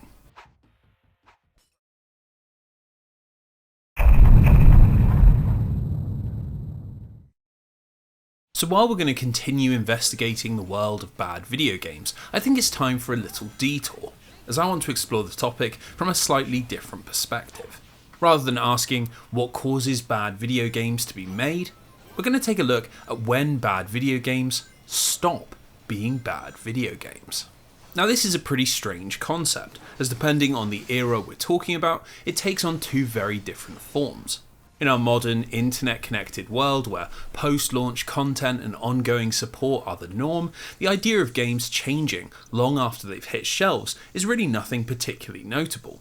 People now automatically assume that things like balancing issues, game-breaking bugs, performance problems, and even awkward pieces of design all can and will be fixed if they're impacting a game's quality. In fact, in certain cases like with No Man's Sky and Cyberpunk, this process has been so dramatic that their studios have managed to turn commercial and critical disasters into deeply beloved games. a full transformation from terrible to treasured, all thanks to how fluid modern games have become. Now, on the other hand, if we head backwards to a time before online consoles, digital storefronts, and the concept of patching a live video game, this whole process simply didn't exist. When a game went gold and was pressed to disc, that was what players would be getting. And while it did mean that studios had to take far more care with testing and optimization, it also meant that mistakes could never be fixed. And this is why so many of the most famous bad games come from this era. But here's the thing. I want to challenge the notion that a game's life cycle ends when the developers stop working on it. Because there are a whole bunch of infamous bad video games that have been pulled back from the brink by fans who truly believed in them. Let's start with a clear-cut example so you know what I'm talking about. Castlevania II: Simon's Quest, which released on the NES in 1987. It's a rather controversial entry in the series for a whole bunch of reasons. It abandoned the tight action platforming of its legendary predecessor. It removed the iconic boss fights in favour of non-linear exploration. It was full of poorly translated text that made the game very confusing. And worst of all, Simon's Quest would pause every 5 minutes to slowly switch between day and night. While it did have its own interesting ideas, like its sprawling open world and light RPG systems, they're drowned out by these issues, and by and large, Castlevania II does deserve its poor reputation. But the thing is, there are other ways to play Simon's Quest, and these shave off those jagged edges and leave a far more enjoyable experience. In 2011, a Castlevania II fan developer by the name of the Almighty Guru released a ROM hack that both retranslates the game's garbled hints, which makes its mechanics and systems far easier to understand, and speeds up the day and night transition, which ups the pace and makes the whole game flow far better. They are two relatively small changes, but they transform Simon's Quest from a largely incoherent jumble of ideas into a rather ambitious 8-bit action RPG. And importantly, one that no fair-minded person could genuinely call a bad game. Now, I can already hear your skepticism. This is a fan mod, so it doesn't really save Castlevania 2, as the original version is still bad. Well, this is the exact mindset I want to challenge. Why is it that we only see changes made by the developer as legitimate? And why does something being official matter more than it being fixed? It's an odd thought because in many ways we already don't care about this. Take emulation, which helped popularise the use of save states and game speed control, both of which we've come to accept as a perfectly normal part of playing older games, to the degree that they're even included in most official re-releases. Along with this, nobody raises an eyebrow when a game is recommended because it has incredible mod support, or because a multiplayer game has a huge spread of community-designed modes and maps. In fact, there are even certain games, like Knights of the Old Republic 2 or Vampire the Masquerade Bloodlines, where fan patches are seen as mandatory if you want to enjoy them to their full potential, and where almost nobody recommends sticking to the final official version. The reality is that we already accept a ton of situations where the hard work of fans is included in the perceived identity of a video game, and it is really only in the case of bad video games where people withdraw this kind of thinking. Personally, I find it to be a real shame, as it ignores the possibility of redemption. That maybe some of these games that we've always assumed to be unsalvageable are just a passionate fan developer away from being perfectly fun. To further prove my point, let's take a look at Daikatana, an utterly notorious sci-fi first-person shooter that you'll likely see near the top of any self-respecting worst games of all time list.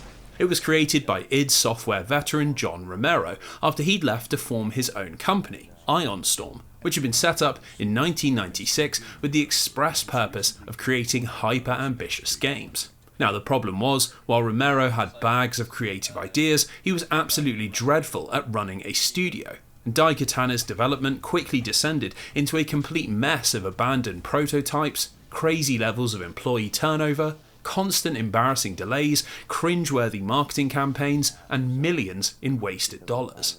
When it finally released in May of 2000, reviews were not particularly kind, and as it was also a complete sales bomb, Daikatana ended up going down in history as one of the biggest video game failures of all time. Now before we dive into why someone would ever want to fix this, it has to be said that much of Daikatana's terrible reputation is rooted in its Nintendo 64 port, which wasn't actually put together by Ion Storm. Funnily enough, this was developed by Kemco, the madmen that would go on to make Batman Dark Tomorrow, so I don't really think it's fair to use this when judging Daikatana's objective quality. So, if we stick to the superior but still highly flawed PC version, the big problems are as follows. Thanks to the constant delays, Daikatana's graphics were very dated, and compared to the competition like Halo 1 and Tom Clancy's Ghost Recon, it didn't really look like a cutting-edge game that had cost millions to produce. Also, it had been built around a follower system that Romero had intended to create the feeling of being in an RPG party, but the companion AI was completely non-functional, and if one of them died, you got an instant game over. This was particularly brutal, as for some reason they decided to limit your saves and have them work like the ink ribbons from Resident Evil, which meant it was very easy to lose your progress and even easier to just give up altogether. Now, much like with Castlevania 2, underneath all these issues there is actually quite an ambitious game. It involves our protagonist Hiro Miyamoto time travelling between 4 distinct settings in a battle to defeat the evil cyberpunk corporation Mishima. Each of the periods has a ton of creative weapons, lots of aesthetic variety and unique enemies, fast-paced shooting thanks to the Quake 2 engine, and even a heavy dose of RPG mechanics, as Hero gains XP as you fight, which you can then spend on stat upgrades. It's a creative game weighed down by some pretty gross design missteps, so when John Romero released the source code as he left Ion Storm in 2003, a small group of Daikatana fans took over and began to fix the whole thing. Led by experienced modder Frank Sapone, this community effort eventually produced Daikatana 1.3, a patch that transforms the game from top to bottom and, in my view, totally redeems it. The save system has been replaced with traditional manual and quick saves. The companions have had their AI completely rewritten and can be made invincible in order to avoid those annoying game overs. The resolution, textures and load times have all been massively improved, and in Sapone's own words, his team of volunteer developers fixed thousands of smaller bugs in order to improve performance. While some people might still turn their nose up at the comic book writing or the chunky Quake 2 visuals, when played with the 1.3 patch, I think there is a lot to love about Daikatana, and when taken out of the context of its absurd development and ridiculous marketing, we're left with a pretty great old school sci-fi shooter that is nowhere near one of the worst games of all time.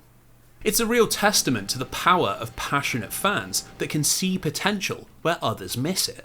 But if we expand our horizons beyond patches and out into the world of fan remakes, well, the future of bad video games gets even brighter. Now, the thing with most official remakes is that we tend to get new versions of games that were already good, like Resident Evil 4, Silent Hill 2 or Final Fantasy 7. And this is because those games were popular and have a high chance of selling when they hit the market again. It's a business practice that can often feel a little cynical, as while these games are usually very high quality, it can feel like attention is being lavished on projects that don't necessarily need it. This is where fan games come into their own, as all it takes is a particularly enthusiastic developer with a taste for strange games, and we can end up with all sorts of crazy redemption stories. For example, even many hardcore Metroid fans don't particularly enjoy the tight monochrome visuals and sprawling caves of Metroid 2 on the original Game Boy, but take its ideas and put them in the hands of Milton Guasti, and we end up with AM2R, an incredible top-to-bottom remake that is amongst the best 2D Metroid games ever made. We've seen Street Fighter 1 transformed from an awkward proof of concept into a responsive and tightly balanced brawler. Mega Man 1 upgraded from an absurdly difficult slog into a highly polished widescreen wonderland. And I mean, we've even seen remakes of the Zelda CD-I games that attempt to fix their awful controls and turn them into something that can actually be enjoyed.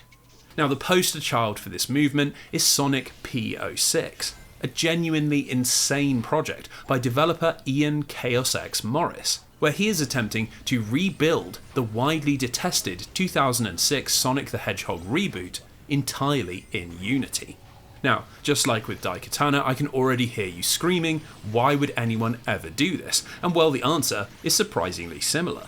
You see, while Sonic the Hedgehog has largely been remembered for its dreadful storyline that revolves around a cringeworthy romance between Sonic and a human princess, and its completely unfinished and unpolished gameplay, which is riddled with glitches, bugs and long load times, there is actually quite a lot worth salvaging.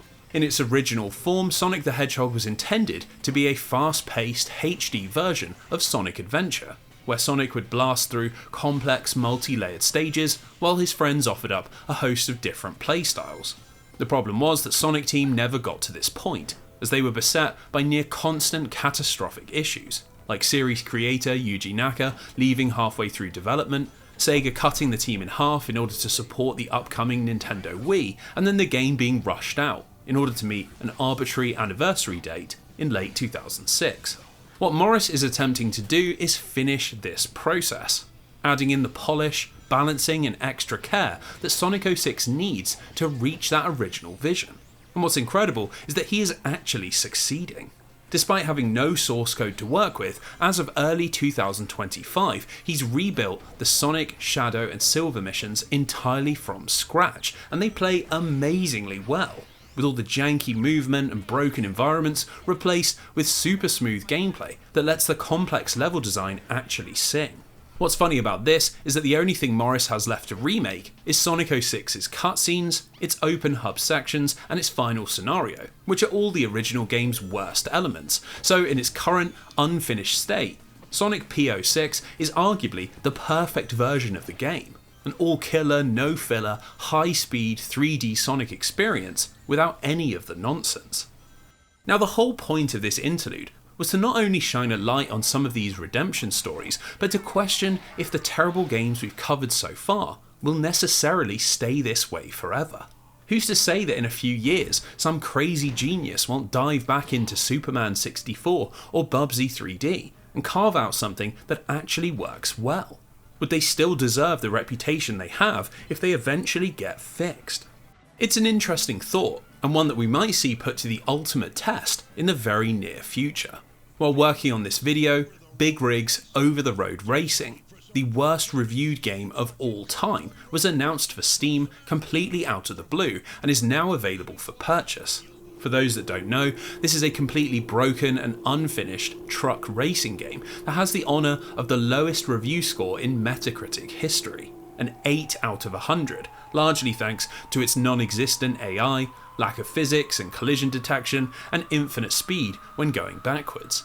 In reality, it's hardly even a video game, more a collection of assets that were thrown together and then given a title. But with it coming to Steam, that opens up the possibility for someone to get stuck into the underlying code and maybe, just maybe, forge something out of the chaos. Could we see a version of Big Rigs that actually works properly, that fleshes out the gameplay into something that properly resembles truck racing? It seems like it would never happen, but if someone can save the largest mistake in FPS history and rebuild Sonic's worst hour from the ground up, then surely there is no game so bad that someone won't try to fix it.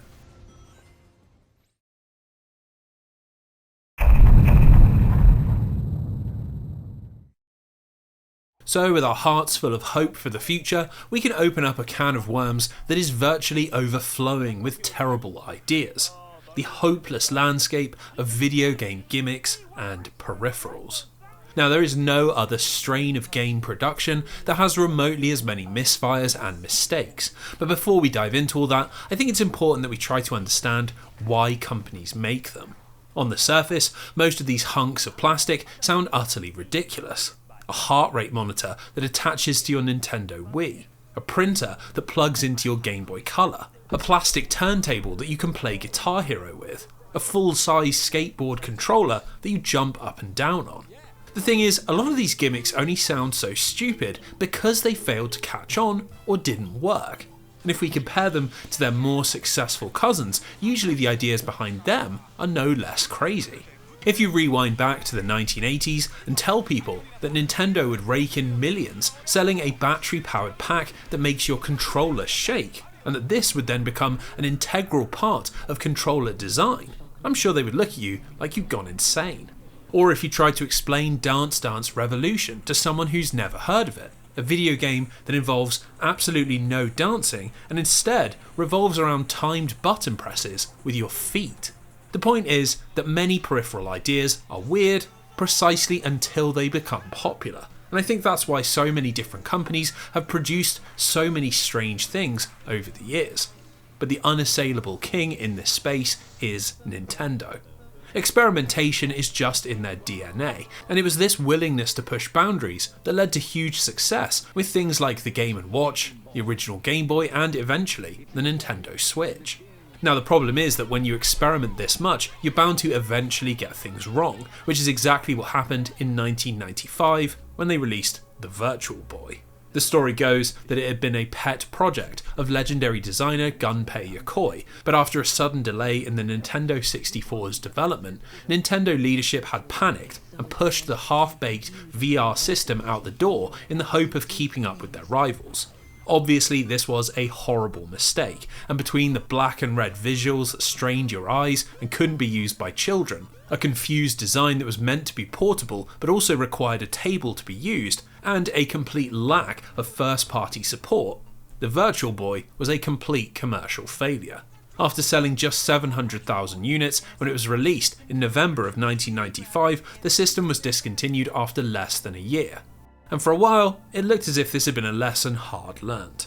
Nintendo stuck to more traditional consoles for the next 10 years, but as the 6th generation came to a close, and they found their much loved, but not all that profitable GameCube in a distant third place, they decided to take another wild swing.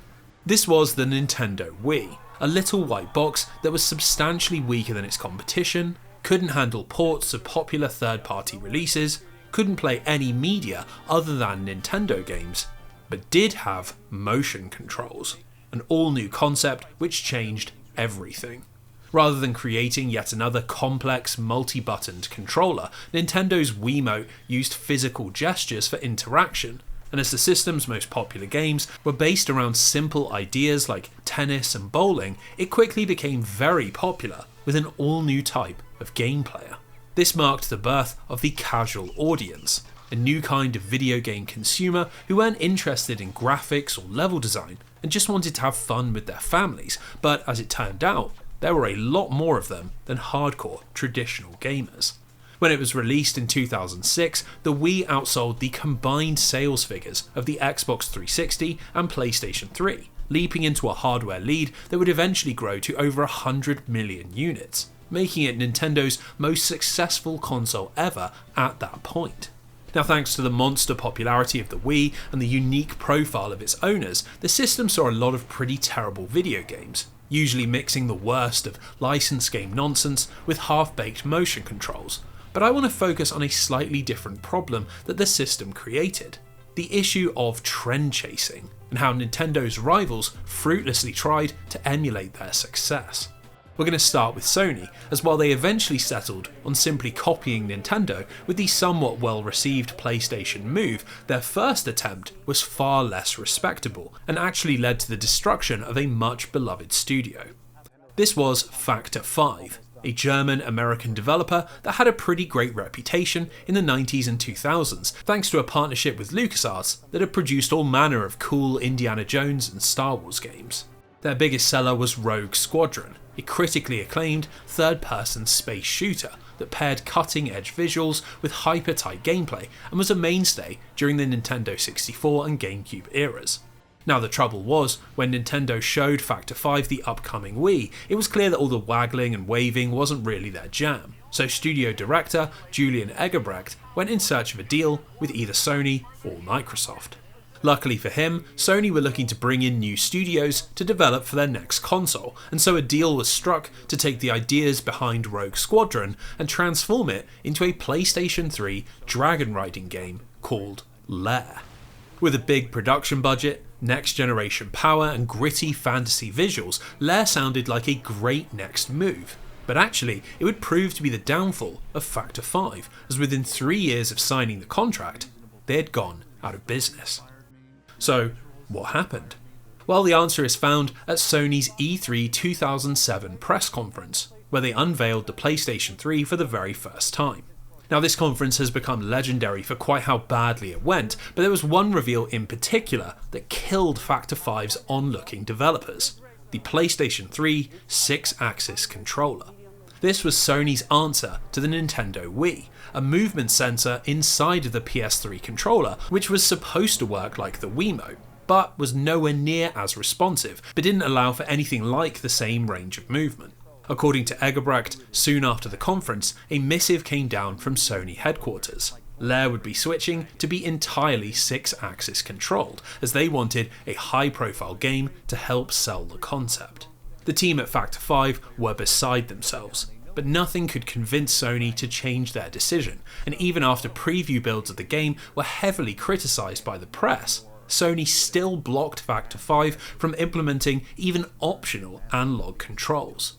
When Lair finally released in November of 2007, it was praised for its gripping story, its cool premise, its high production values and cinematic score, but none of that could make up for the fact that controlling a dragon with 6-axis movement simply did not work.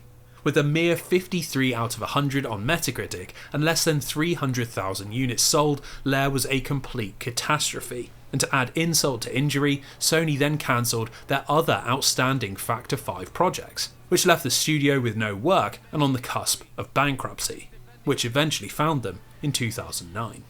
The story of Lair is one of the most egregious tales of misguided jealousy in video game history, costing us a supremely talented studio that would have surely gone on to make more great games.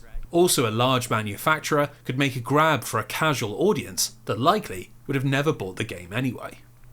Now, if Sony's lurid attempts to court this new market sound foolish, just wait until you hear what Microsoft were doing, as their attempts at motion control proved to be so bad that it virtually knocked them out of the console race. In 2009, they were already in a tricky position, as while the Xbox 360 had been a big seller, its Red Ring of Death fault had really damaged its profitability. And as hardware sales were starting to lag behind the PS3, the Xbox needed an injection of new life. This came in the form of new Xbox head Don Mattrick, who was enamoured with Nintendo's casual market success and saw this as the future of his system. A pretty wild conclusion, considering the Xbox brand had been built on hyper-serious, sepia-tinged shooters. Regardless, at E3 2009, Mattrick announced this big shift in direction with something called Project Natal, a camera that would sit on top of your television and take the ideas of the Wii one step further, enabling you to play games without a controller.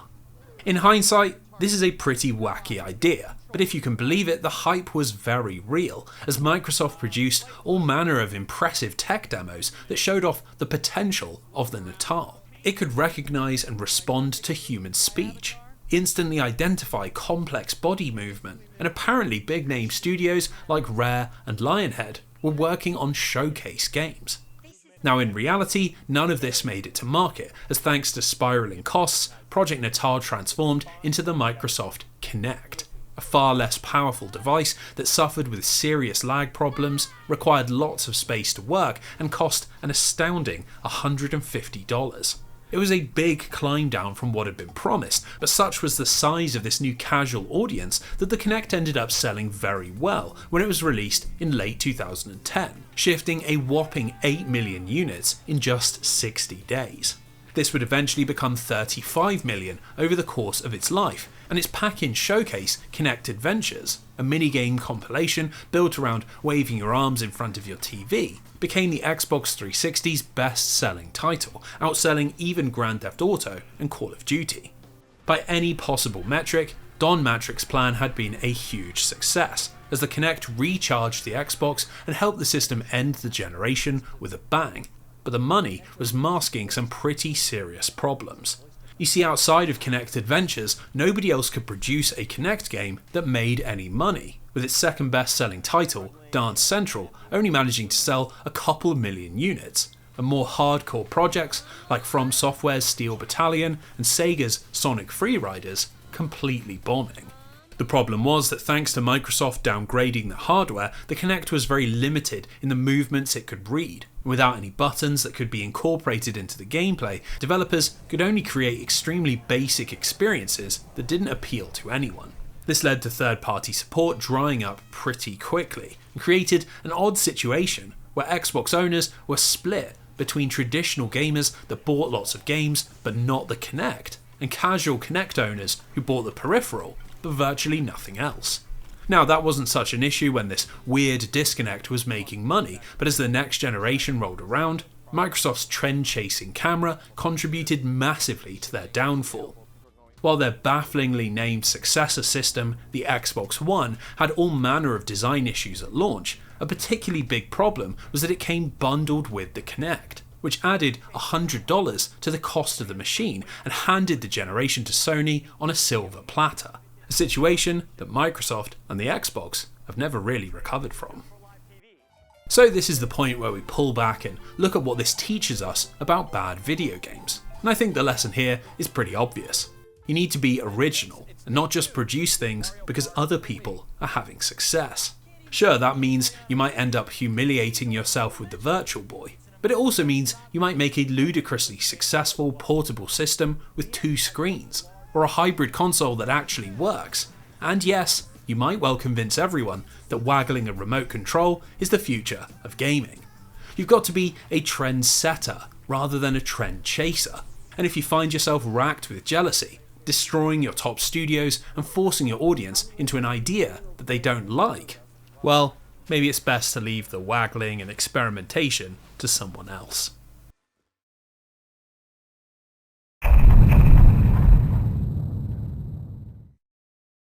Now, before we get into the home straight, we've got another oddity to address, and that is the role that critics play in how we think about bad video games.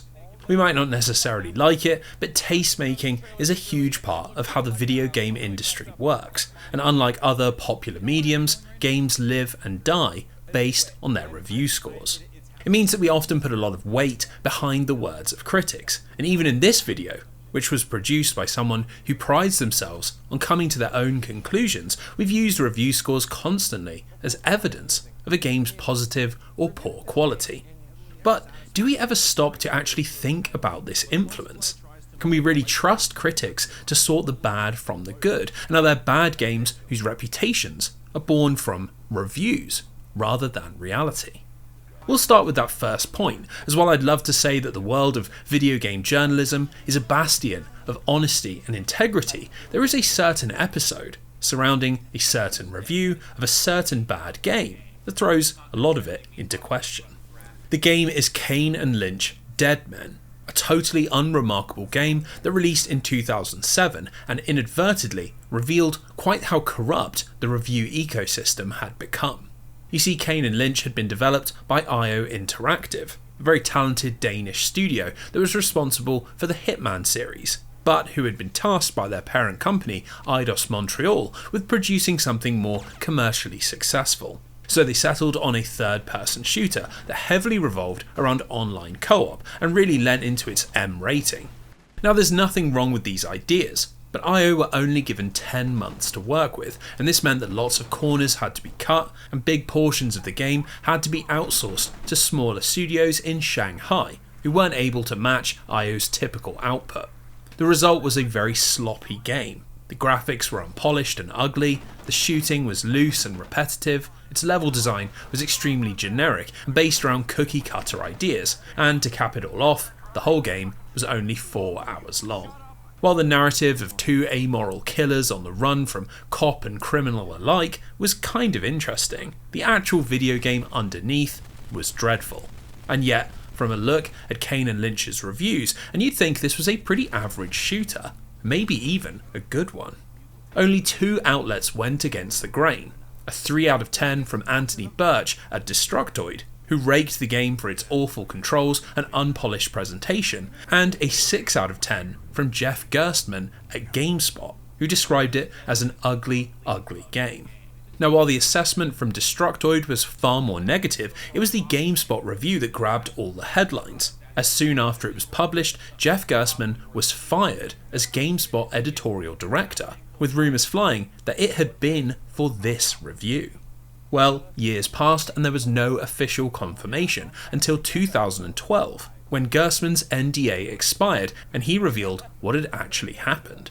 As it turns out, Eidos Montreal had been livid after seeing his review, as they had paid GameSpot a huge amount of money to run an exclusive Kane and Lynch ad campaign on the website, and had threatened to pull all future revenue unless something was done.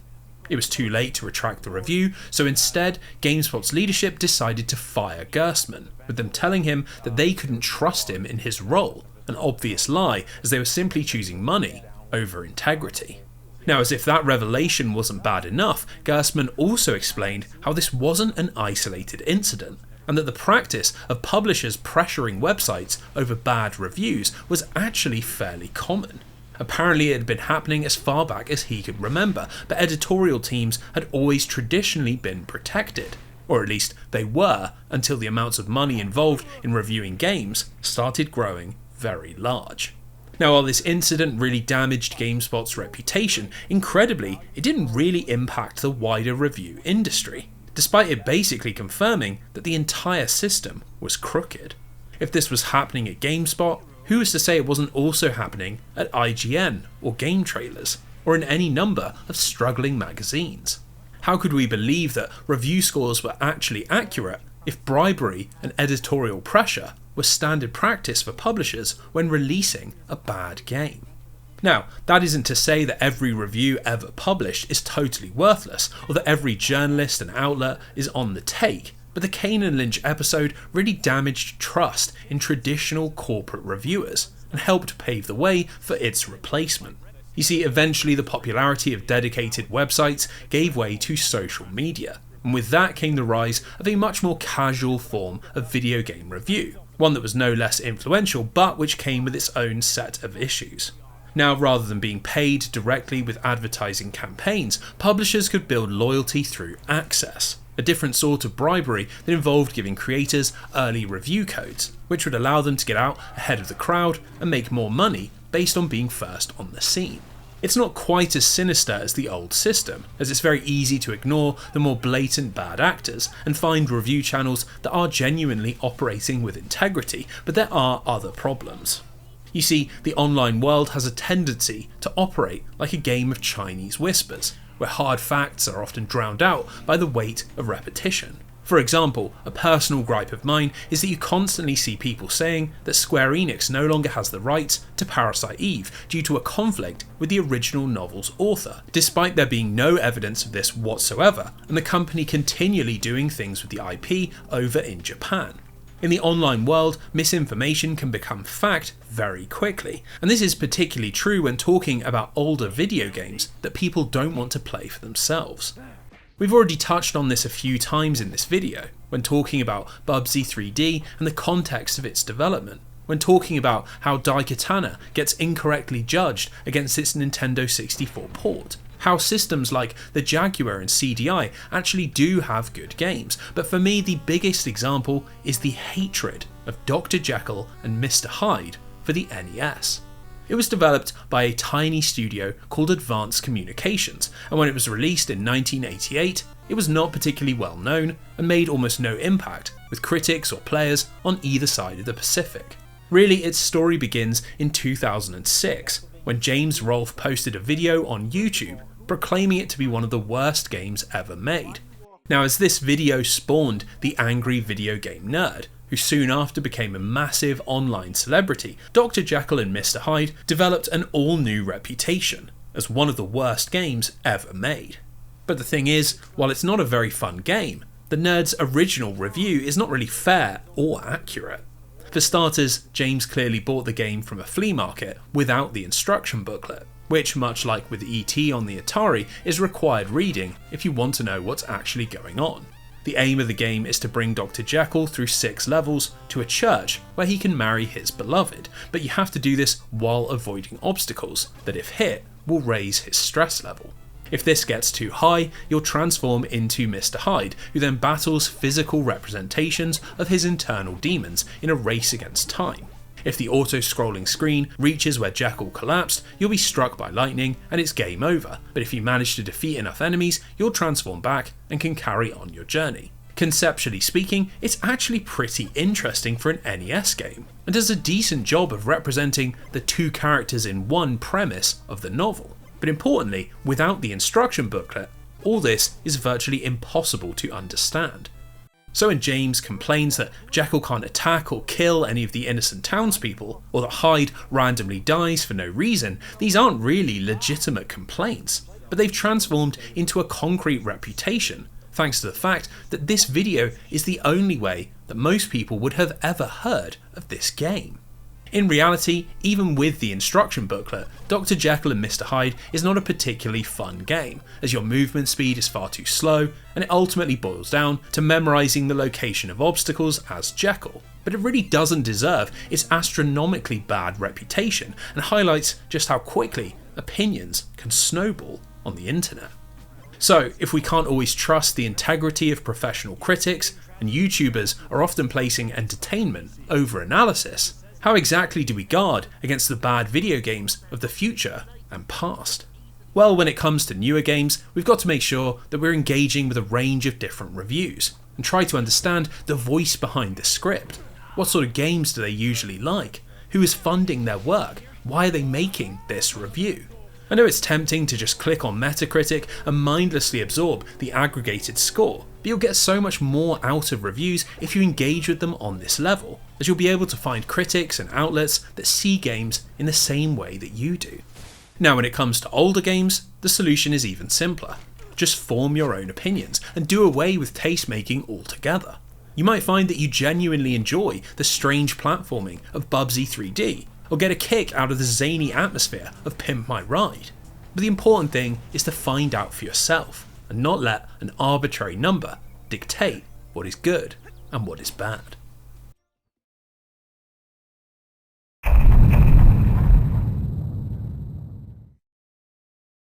So we arrive at the final stop on this journey, one last strain of bad video games that is decidedly modern and decidedly different to all the others.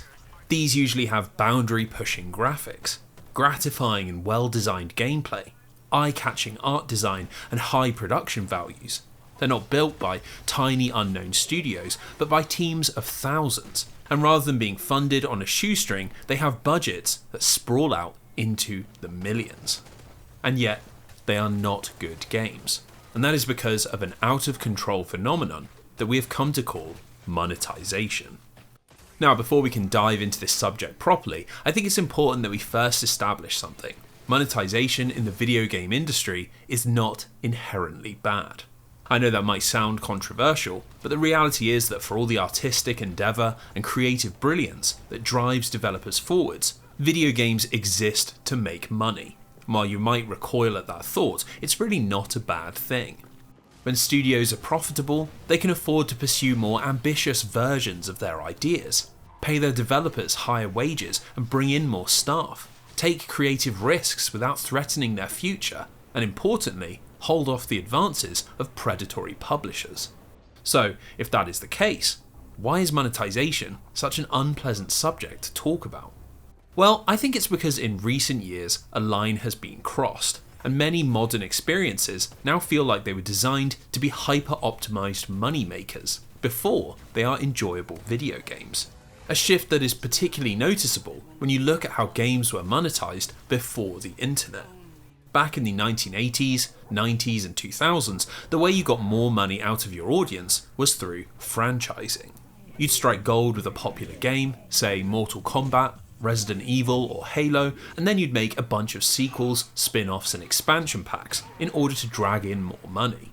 Now this could get pretty cynical, like Capcom releasing 6 Mega Man games for the NES in just 5 years, or Nintendo creating a Mario version of every single sport in human history. But as these were popular series, there was generally little complaint. What kept companies in check was that if the quality dropped, so too did the sales. And while you could always sign up with a popular license or cheap out on development in order to increase profits, the optimum way to make money was to just make good games. Now, when gaming went online in the 7th generation, things started to change, and we began to see companies experimenting with new ways to get at our wallets. Large physical expansion packs transformed into downloadable content, which was often created long after a game had launched and would help keep popular titles making money even as sales were dropping. We saw the start of microtransactions, most famously in the Elder Scrolls Oblivion, where Bethesda controversially charged a few dollars for a unique set of horse armour that you otherwise couldn't get in-game.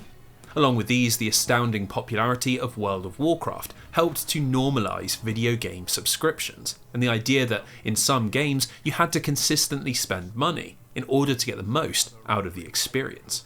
Now, while the roots of our modern monetisation problems can all be traced back to this era, the truth is that for all the attempts at publisher nickel and diming, we were still getting high quality video game content. Sure, you had to pay every month to play World of Warcraft, but in exchange you got a virtually endless RPG. Sure, lots of multiplayer games launched with microtransactions, but there was also plenty of things to unlock for free. And while games had started to be developed with DLC in mind, this didn't feel quite so bad, and that DLC was The Knife of Dunwall, The Shivering Isles, or The Ballad of Gay Tony. For a brief moment, there was equilibrium, but in 2009, this came to an end. That year, Apple made a change to their iPhone App Store, which allowed developers to charge users for in-app purchases, and this seemingly small piece of functionality ended up altering the entire face of digital monetization. You see, the iPhone had already cannibalized the entire casual audience that had made the Nintendo Wii and Xbox Kinect so much money, as mobile games like Angry Birds and Cut the Rope were just as easy to play, but cost less than $1 to buy. Now, you'd imagine that these low costs would also mean tiny profits, but once Apple allowed for in-app purchases, the design of these games rapidly shifted towards encouraging players to spend as much money as possible. Games like Candy Crush Saga sold extra lives, Clash of Clans would give you faster build times, and almost everything on the platform had some kind of paid in-game currency. It was cynical as hell, but it was wildly successful. And within just 3 years, the top App Store games were raking in hundreds of millions of dollars in profit, all thanks to an enormous amount of people making enormous amounts of tiny digital purchases. This didn't go unnoticed by the big traditional video game companies, who were not only struggling with the loss of their lucrative casual market, but were now having to cope with ballooning costs, as the need for every AAA game to have high-definition visuals, complex online multiplayer, and curated DLC was pushing costs up at an exponential rate.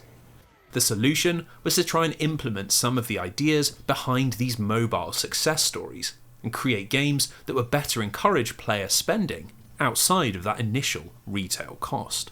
Over the next few years, these concepts slowly began to take over the industry, and we increasingly saw games released with almost every single element outside of the core gameplay loop involving some degree of monetization. Unlockable cosmetics completely disappeared behind paywalls. Properly designed in-game progression morphed into time-gated battle passes. Carefully crafted DLC became vague development roadmaps, and even microtransactions themselves changed from straight payments into pseudo-gambling with loot boxes. While this was all often offset by the games launching for free, a clever marketing move which caused millions of players to flock to platforms like Hearthstone, League of Legends and Fortnite, the core experience was still very much designed around encouraging player spending, an endless cycle that refreshed with each new patch. Eventually, this all came to be known as the live service model, and what's really depressing is that it was very successful. Within a decade, publishers that had fully embraced the idea, like Activision Blizzard and Electronic Arts, had exploded in value, raking in billions every year from FIFA, Madden, Call of Duty, Apex Legends and World of Warcraft, all while smaller companies like Epic Games and the Roblox Corporation transformed into juggernauts off the back of a single big live service game. Given all this, attempting to make the next Zelda or Final Fantasy didn't seem quite as appealing, and so the face of bad video games began to change, as all the greed, hubris and envy that had fueled their creation in the past all began to focus on this new golden goose. In 2015, Turtle Rock Studios attempted to convince the world that asymmetrical monster hunting could be the next great innovation in online multiplayer with Evolve, a live service game where one player would take on the role of a giant monster while 4 others attempted to bring them down. Despite actually being a lot of fun, Evolve launched with very little in-game content, a huge amount of cosmetic and functional microtransactions, and a particularly hard to stomach $40 price tag, all of which meant it didn't capture anywhere near the amount of players it needed to be profitable. While it limped on for a few years after eventually going free to play, it was shut down in 2018 and proved conclusively that having an excellent multiplayer idea was far less important than having a carefully designed monetization plan. Now, while Turtle Rock were newcomers trying to break into the scene, even well-known household names had big live service problems, none of which were more notorious than BioWare's Anthem. While the studio had become renowned for single-player RPGs like Mass Effect and Dragon Age, Anthem was their attempt to get in on the games-as-a-service party by giving players a customizable flying mech suit and a world full of looter-shooter combat. Just like with Evolve, this was a pretty interesting idea and had a lot of people excited, but when it finally released after half a decade in development, the end product was really not that great. Its systems were very repetitive and grindy, it didn't have that famous narrative heft of BioWare's past efforts, and most importantly, it didn't have the addictive multiplayer qualities that a good live service game needed to be successful. Despite selling 5 million units and making over $100 million in digital sales, Anthem somehow still ended up being unprofitable. And while there were initially promises of a reworked version that focused more on its single-player potential, BioWare's parent company, Electronic Arts, instead decided to pull the plug. Now, the crazy thing was that despite Anthem and Evolve being two of the largest commercial flops in video game history, this didn't put off other companies from chasing the live service payday. And rather than acting as a warning, the genre kept seeing high-profile failed attempts. In 2020, Square Enix spent $170 million trying to turn Marvel's Avengers into the world's next online obsession, an idea that should have been easy considering the team's monstrous cinematic popularity, but one that went disastrously wrong. It released with an absurd number of bugs, almost no post-game content, and extremely expensive cosmetics, which meant that it barely had any appeal as an actual ongoing experience. And amidst a tiny player base and middling reviews, it was discontinued after less than 2 years. What's incredible is that that wasn't enough to dissuade Square Enix, who made another stab at live service glory with Babylon's Fall, a mashup of Dark Souls and Monster Hunter produced by Platinum Games.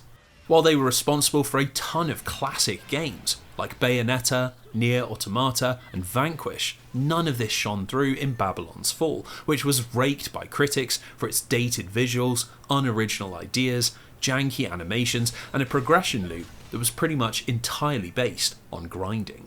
Much like with the Avengers, it launched to almost zero player interest, but without the popular license to fall back on, that failure was even more pronounced, with some outlets reporting that Babylon's Fall had only 10 concurrent players after just 4 weeks on the market. Amazingly, the biggest failure of them all has only just happened, as Sony released Concord, a garish sci-fi hero shooter, in mid-2024. Apparently the aim had been for Concord to be the tentpole release of the PS5 generation, and for it to act as a springboard for a new franchise that could compete with Star Wars and Marvel.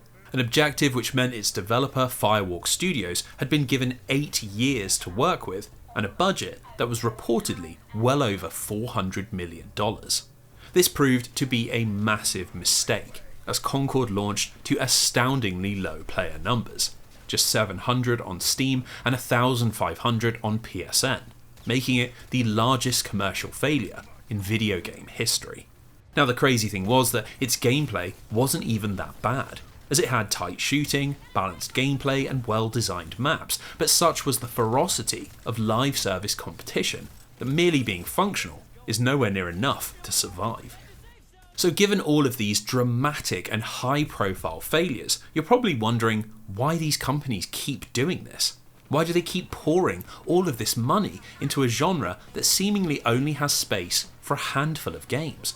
Especially when they could just go back to producing interesting and profitable single-player titles. Well, the truth is that in the eyes of a mega publisher like Warner, Square or Sony, those failures are just the price you have to pay while you hunt for your big hit. In a world where even a moderately successful live service game will make 10 or 15 times as much money as the greatest single-player games of the generation, there's simply no incentive to do anything else. The truth is that the face of bad video games has changed, and this is no longer the same industry that might accidentally produce Superman 64, fumble together Batman Dark Tomorrow, or cram motion controls into Lair. It's a place where bad video games have become the norm, a conveyor belt of live service experiments, all hoping to be the one that catches on, not caring at all if they dump another failure on the pile. If I'm honest, this has been a hard video to know how to conclude, because the reality is that the history of bad video games is an ongoing story, and one where the lessons and warnings will continue to be written as more terrible games seep out into the industry. It's not something we can prevent any more than we can stop companies becoming overconfident, or publishers lusting after others' success, or developers biting off more than they can chew, or the wealthy desperately clawing for more. The truth is that if we want to have the best of the video game industry, the creative experiences, the wonderful stories, the breathtaking graphics, the sumptuous music and ingenious design, well, we have to put up with everything that comes in its wake. If we want to have The Legend of Zelda and Super Mario Bros, you need to also accept that LJN and THQ will use their fame to peddle cheap nonsense and piggyback on the NES's success. If you want to have Tony Hawk and Spider-Man on the PS1, you also need to accept that others will see the license money pouring in and try to grab a piece of the action. If you want to have Super Mario Galaxy and Wii Sports, you need to also accept that rampant motion control jealousy will cause Sony to destroy Factor 5 and Microsoft to gamble everything on the Kinect. It's unfortunately a natural consequence of an art form where profit always plays a role. And as long as there is ground being broken, there will also be those happy to dive into the mud. So let's return to that quote which started this whole video. Bad art is a great deal worse than no art. Well, I think we've conclusively proved that no matter the circumstances or the decade, or however impossible that bad art's success might be, the chance of an industry-wide turn towards no art seems rather unlikely. But that doesn't necessarily have to be a bad thing. As for all the negative stories and doomsaying about the future, there are always things to be excited about. Always new innovations that re-energize the industry. Always new classics lurking just over the horizon. That endless wave of greed-driven development may well never cease, but we don't have to sit with our face up against it, as there is more than enough good in this industry, both past and present, to sustain you for a lifetime. In fact, there is another saying by Mr. Wilde that rounds things up perfectly. We are all in the gutter, but some of us are looking up at the stars. So, when it comes to the crazy world of video games, both good and bad, let's not worry about what's happening in the gutter and keep our eyes fixed firmly on the stars. Thanks for watching.